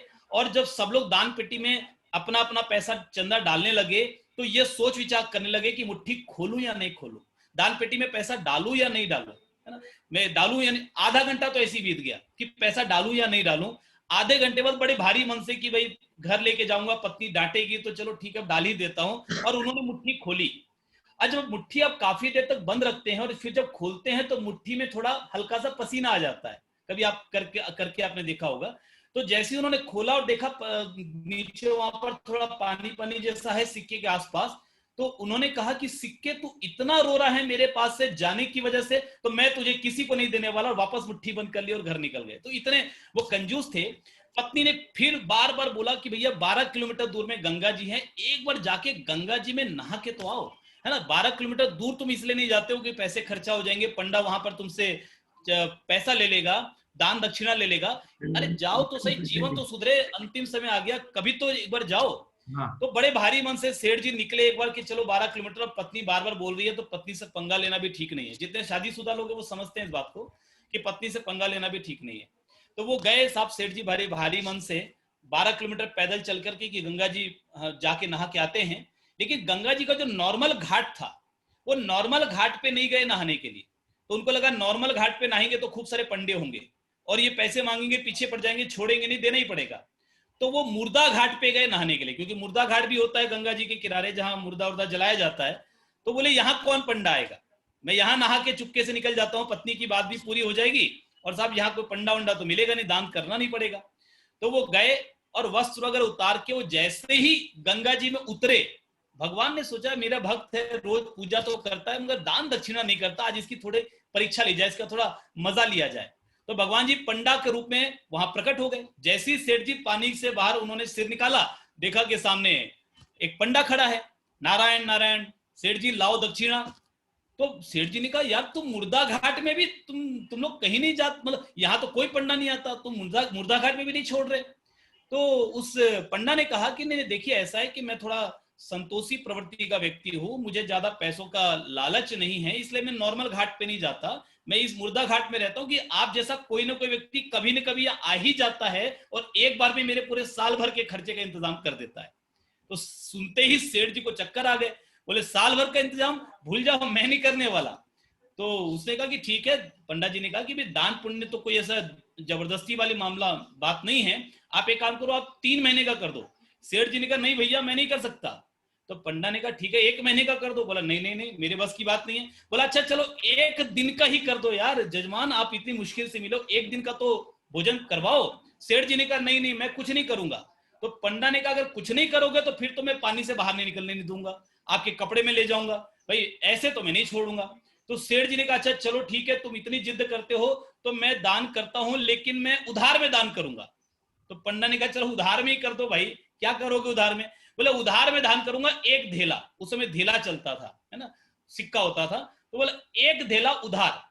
तो पंडा जी ने कहा चलो ठीक है मंजूर। अब सेठ जी निकले, वापस घर आ गए 12 किलोमीटर पैदल चल के, कि बोले 1 धेला लेने के लिए पंडा 12 किलोमीटर दूर तो आएगा नहीं, तो जब मिलेगा ही नहीं तो देना नहीं पड़ेगा।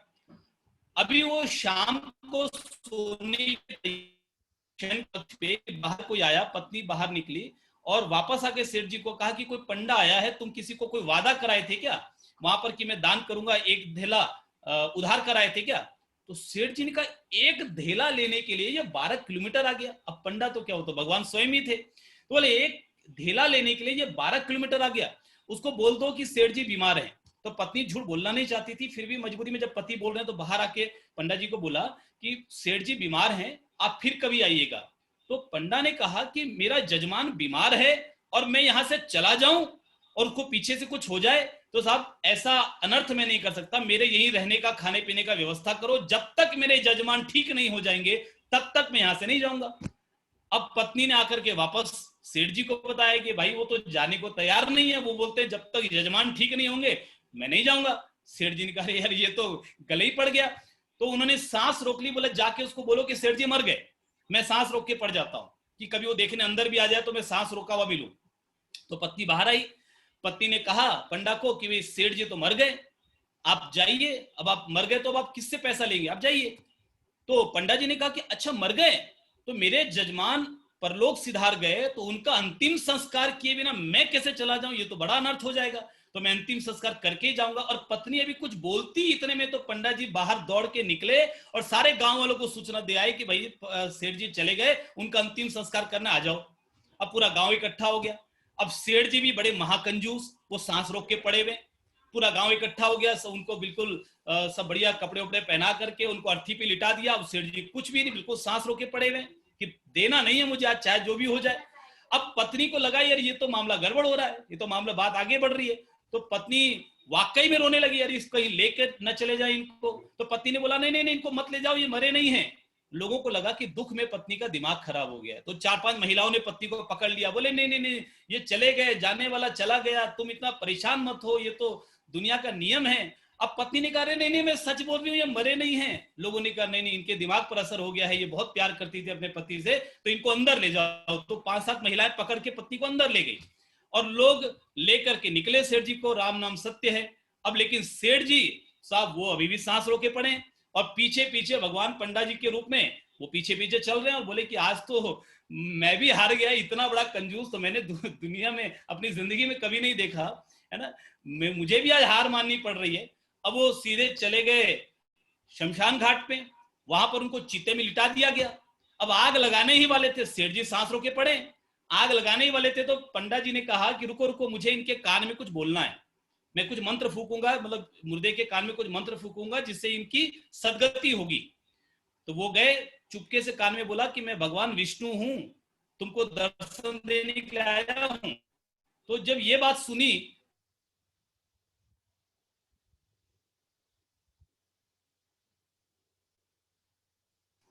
तो फिर भगवान ने कहा कि भई मैं हार गया, मैं तुमसे नहीं जीत पाऊंगा, मुझे तुमसे क्या चाहिए, तुम ही मुझसे कुछ मांग लो, मैंने तुम्हारे जैसा जिद्दी आदमी कभी नहीं देखा। तो सेठ जी ने कहा कि मुझे कुछ नहीं चाहिए, सिर्फ एक ही चीज चाहिए, वो धेला छोड़ दो, वो धेला मैं नहीं देने वाला। तो साहब कभी कभी कंजूसी यहां तक पहुंच जाती है। अब ये कंजूसी स्वभाव से होती है या मतलब पैसे नहीं होने की वजह से होती है? स्वभाव से होती है, उसका कोई इलाज नहीं है। पैसे नहीं है तो आरसीएम से आप खूब पैसे कमाएंगे। और आज गुरुदेव की ट्रेनिंग लेकर, उनकी एजुकेशन लेकर, अपनी लीडरशिप क्वालिटी डेवलप करके, अपनी टीम को मजबूत करके आप जीवन में हर क्षेत्र में आगे बढ़ेंगे। तो आप सभी के यूं ही मुस्कुराते हुए चेहरों के बीच और एक बार फिर से क्लैपिंग हो जाए। जितनी बार हम क्लैपिंग करेंगे, जो अब तक सीखा है वो अंदर चला जाएगा।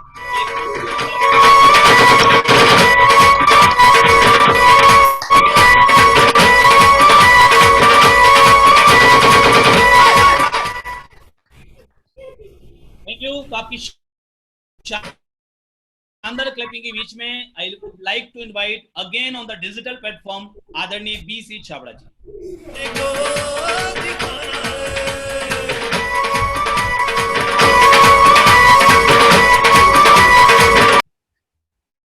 Thank you sir, thank you everybody.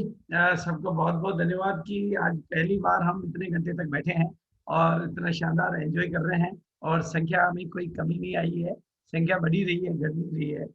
तो वेरी गुड सचिन जी, श्याम जी और पूरी टीम को मैं बहुत बहुत बधाई देना चाहता हूँ। देखो आज का मेरा विषय बहुत क्लियर है कि लीडर का आकार ही बिजनेस का आकार है और लीडर का निर्माण ही बिजनेस का निर्माण है।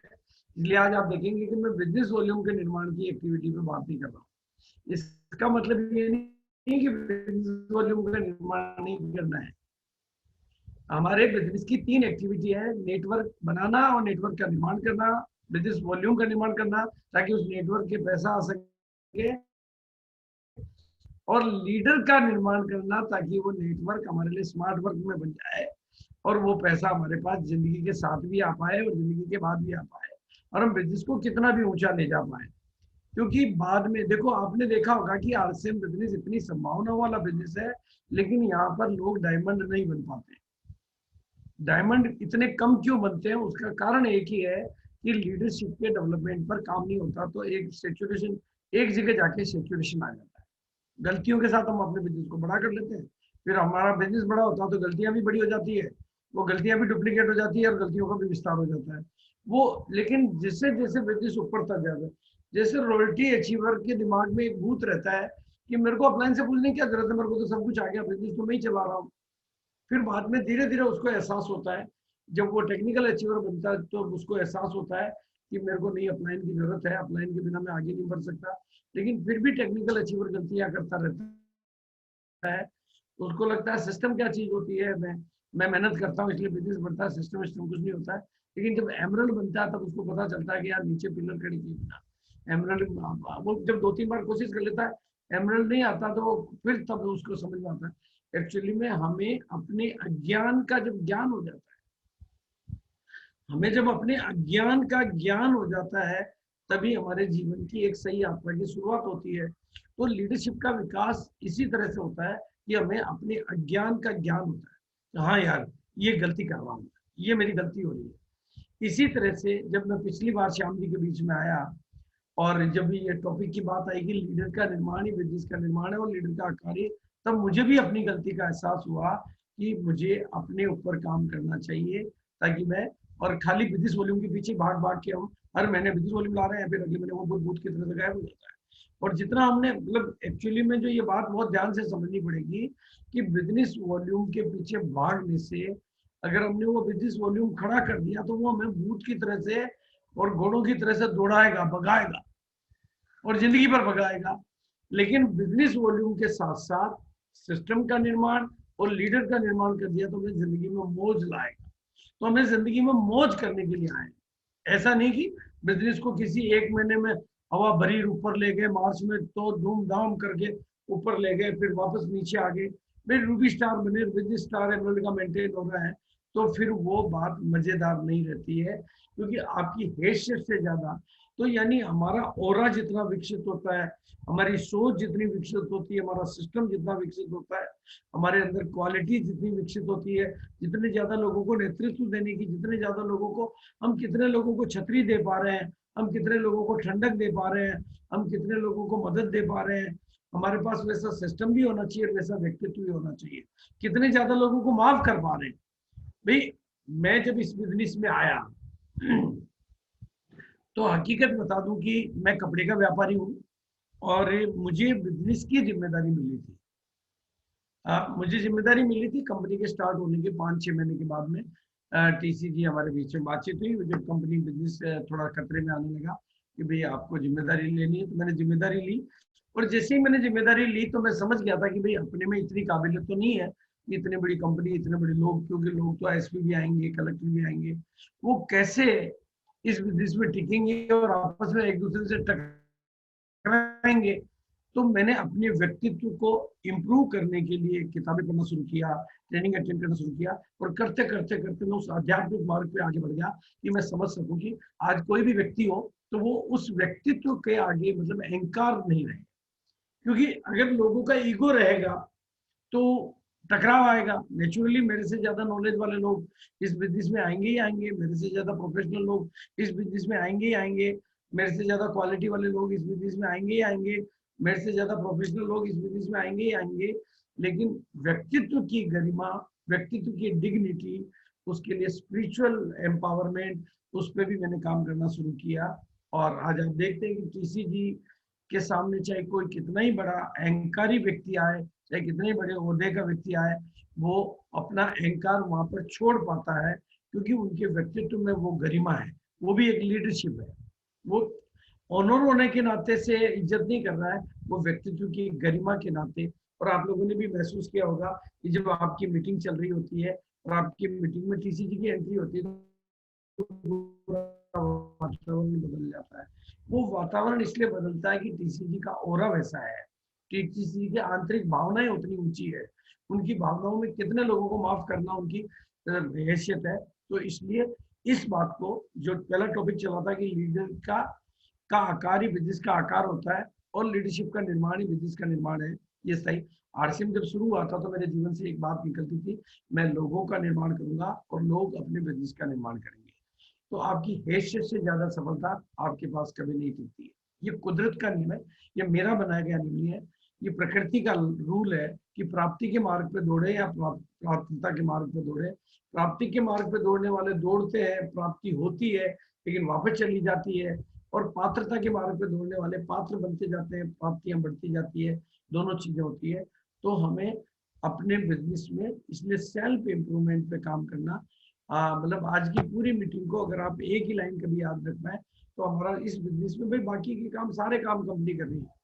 आप देखेंगे तो A to Z work company कर रही है। हमारा काम है खुद का डेवलपमेंट ताकि हम कर सके टीम का, खुद का विकास ताकि कर सके टीम का विकास, खुद की नॉलेज ताकि दे सके टीम को नॉलेज। क्योंकि हमारी अपनी जो निजी टीम है वो हमारी जिम्मेदारी है, वो हमारी मॉरल रेस्पॉन्सिबिलिटी है। चाहे कितना ही सिस्टम, कितना ही अपलाइन काम कर रहे हो, लेकिन हमारी मॉरल रिस्पॉन्सिबिलिटी है। और अपने चरित्र से जितना सिखा सकते हैं, अपनी बातों से उतना नहीं सिखा सकते। इसलिए खुद के डेवलपमेंट और टीम के डेवलपमेंट, इसीलिए पूरे वर्ल्ड लेवल पे, इंटरनेशनल लेवल पे डायरेक्ट सेलिंग इंडस्ट्री को प्रोडक्ट इंडस्ट्री नहीं कह के नॉलेज इंडस्ट्री के रूप में माना जाता है। और नॉलेज इंडस्ट्री के रूप में प्रचारित किया जाता है। एक बात को नियम से ध्यान कर लें कि ये एक ऐसा व्यापार है, ये एक ऐसा तरीका है, ये एक ऐसा सिस्टम है, ये एक ऐसा बिजनेस है जिसमें शामिल तो बहुत होंगे, बहुत लोग होंगे, बहुत लोग होंगे, बहुत लोग होंगे। मैं तो हमेशा मीटिंगों में भी कहता हूँ कि करोड़ों लोग आते हैं, करोड़ों लोग आते हैं, और टिकने और सीखने वाले करोड़ों कमाते हैं, फिर लोग छोड़ के क्यों चले जाते हैं?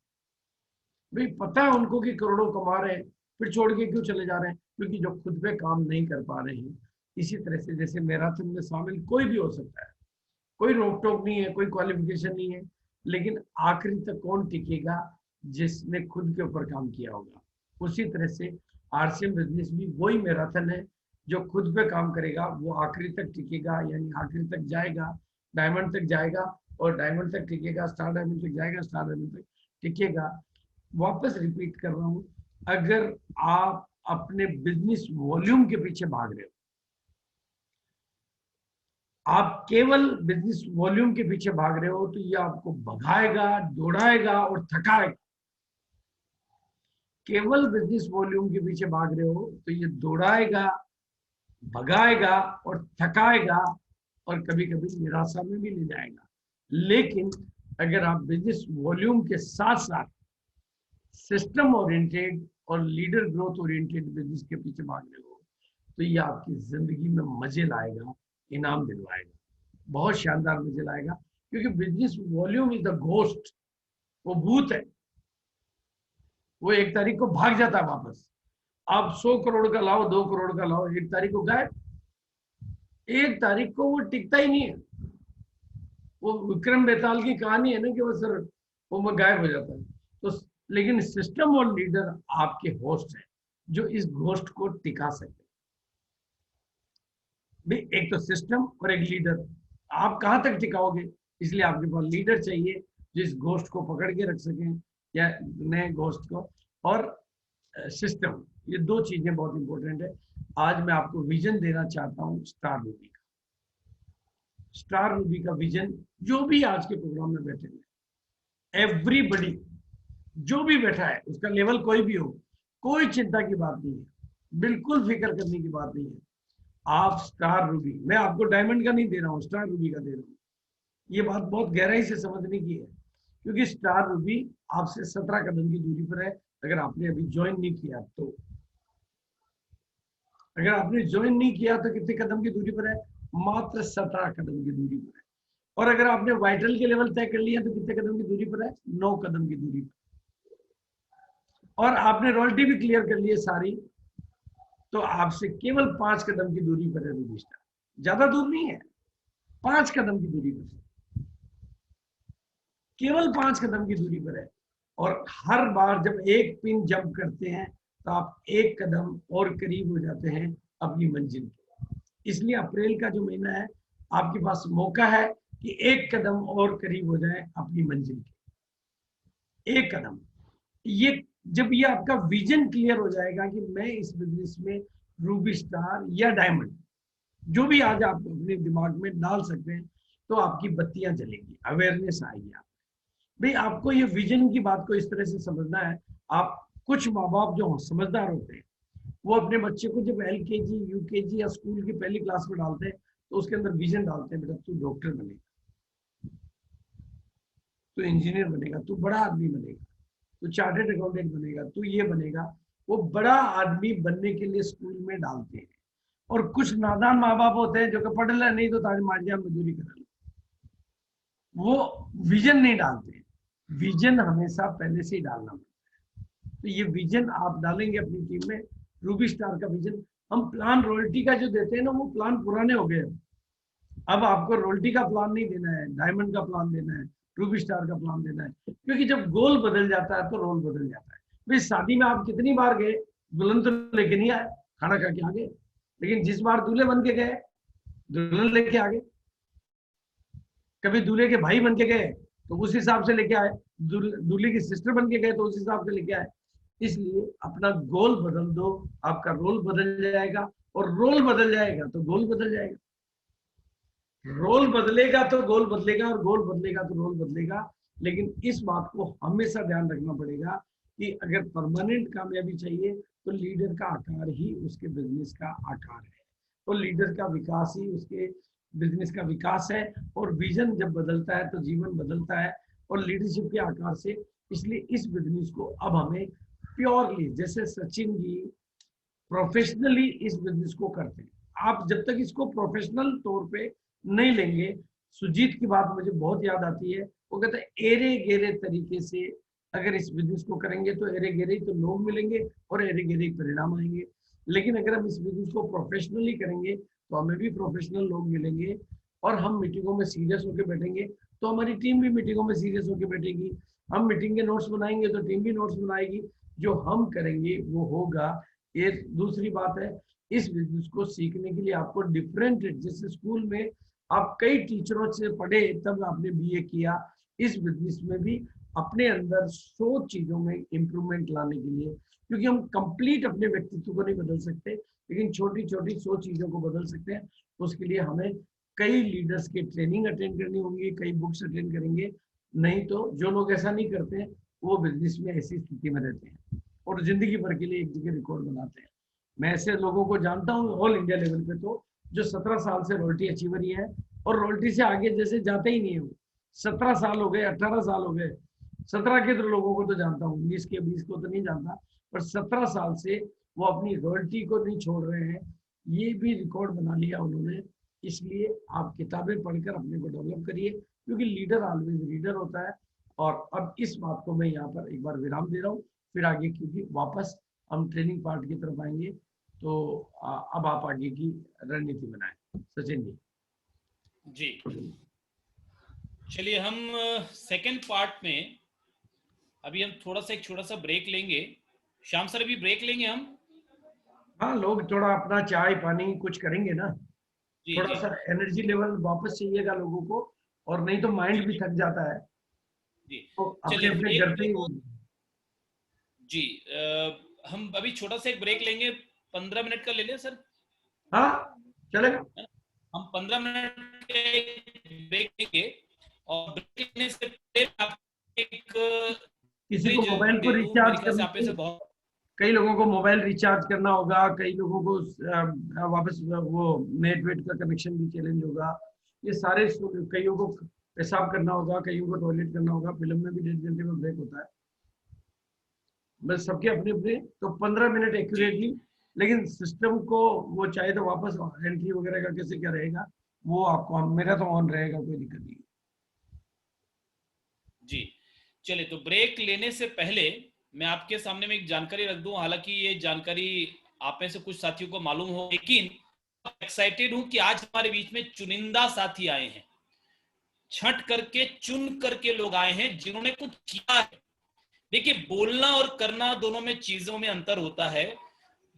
केवल बोलने वाले दुनिया में कहीं नहीं पहुंच पाते, मगर जो एक्शन लेते हैं वो जिंदगी में हर मुकाम हासिल कर जाते हैं।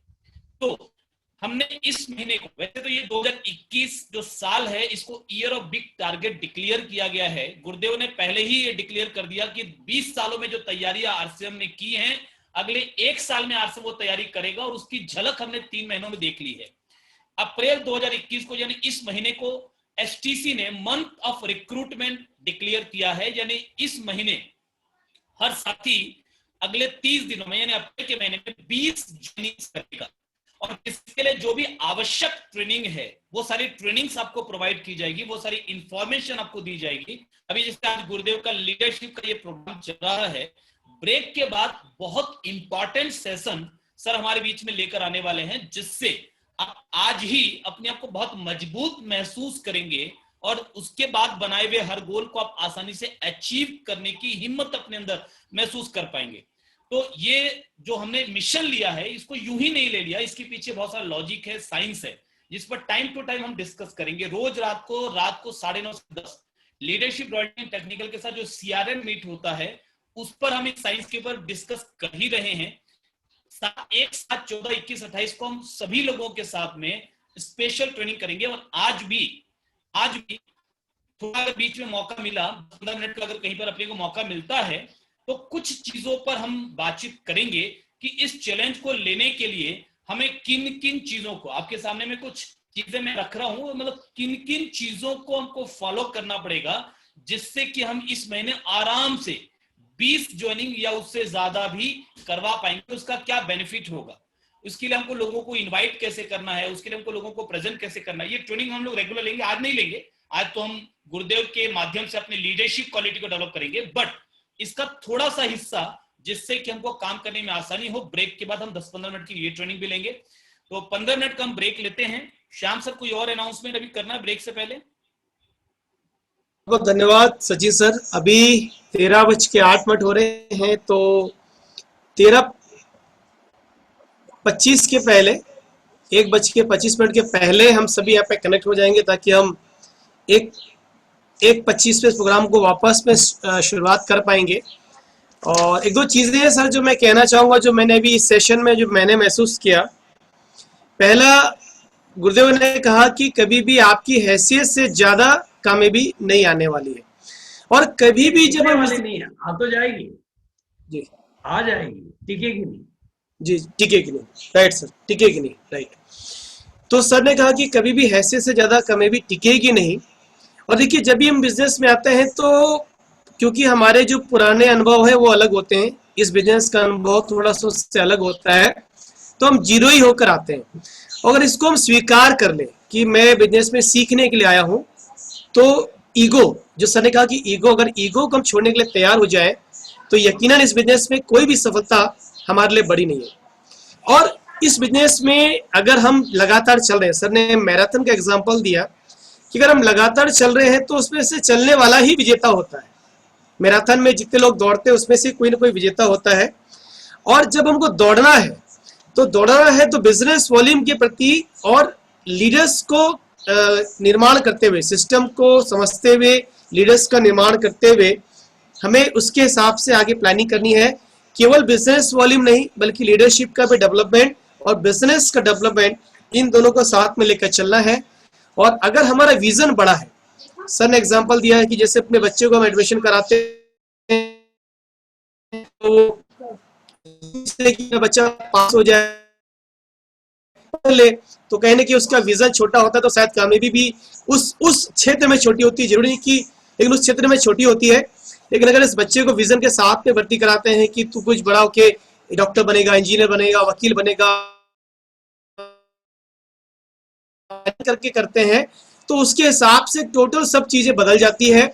और सर ने वही बोला कि हमको अपना गोल डिसाइड करना पड़ेगा। अगर गोल डिसाइड करेंगे तो रोल चेंज हो जाएगा।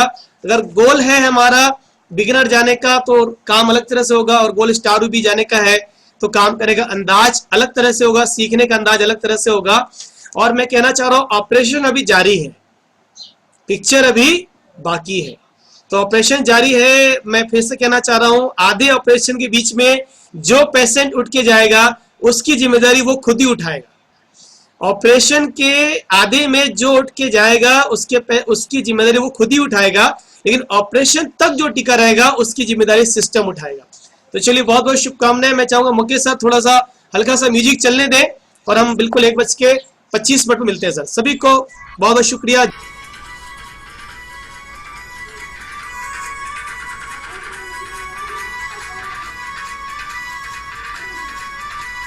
आप सभी कुछ भी जरूरी काम निपटा जा सकते हैं, चाय पानी पीना हो, कुछ ऐसा जरूरी काम हो तो निपटा जा सकते हैं, लेकिन 1:25 के पहले आए।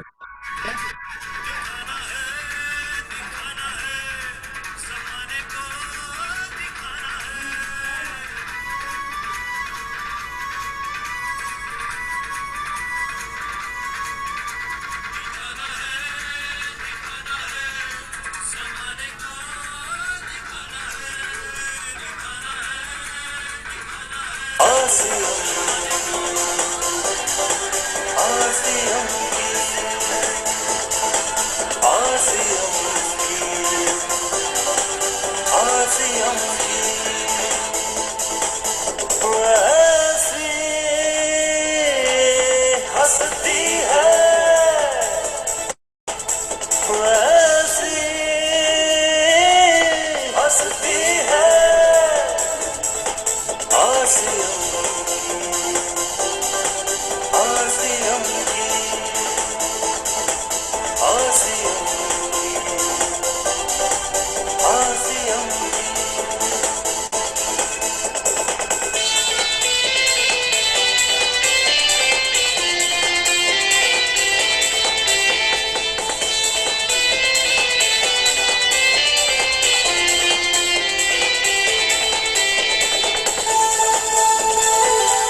आसियम की ऐसी हंसती है, ऐसी हंसती है आसियम की।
आने वाला कल देखो कैसा होगा, जब घर घर में आरसीएम फैला होगा। आने वाला कल देखो कैसा होगा, जब घर घर में आरसीएम फैला होगा। होगी खुशियाँ ही खुशियाँ सारे जहां में, स्वर्ग का जैसा माजरा होगा। आने वाला कल देखो कैसा होगा, जब घर घर में आरसीएम फैला होगा।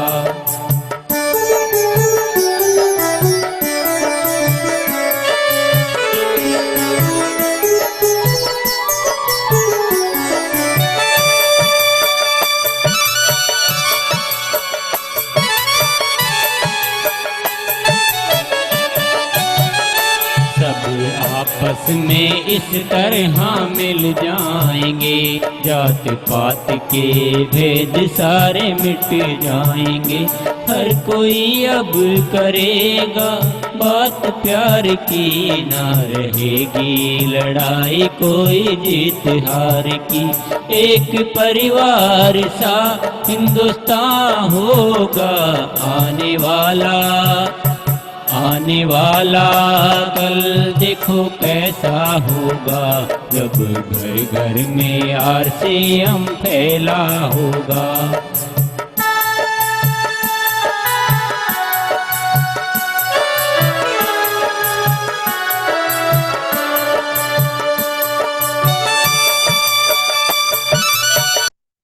It's my life, 4, 3, 2, 1.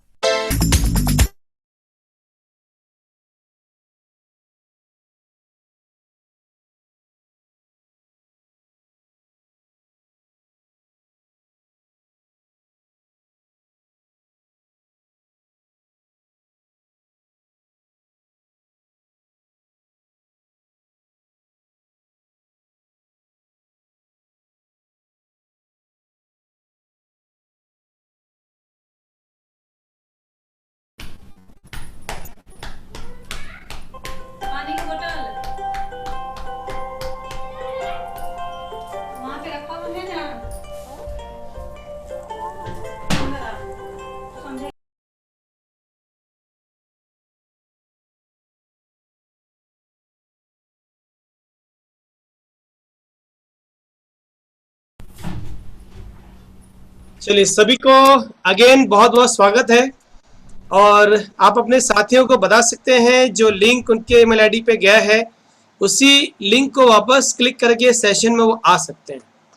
तो दोबारा अपने ईमेल आईडी के लिंक को आप क्लिक कर लें, क्योंकि पिक्चर अभी बाकी है और ऑपरेशन अभी जारी है। तो चलिए हम अभी इस सेशन को आगे बढ़ाते हैं, और जो चीज़ें मैं समझ पा रहा हूँ मैं ज़रूर चाहूँगा कि अगर कोई एक दो साथी शेयर करना चाहें तो अपना हैंड रेस कर लें कि वो अभी तक के सेशन में उन्होंने क्या समझा है। कोई भी साथी जो अगर शेयरिंग करना चाहें, please raise your hand.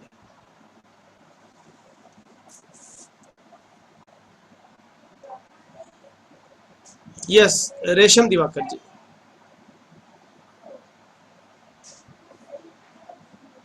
Yes Resham sir, आप को होस्ट हैं।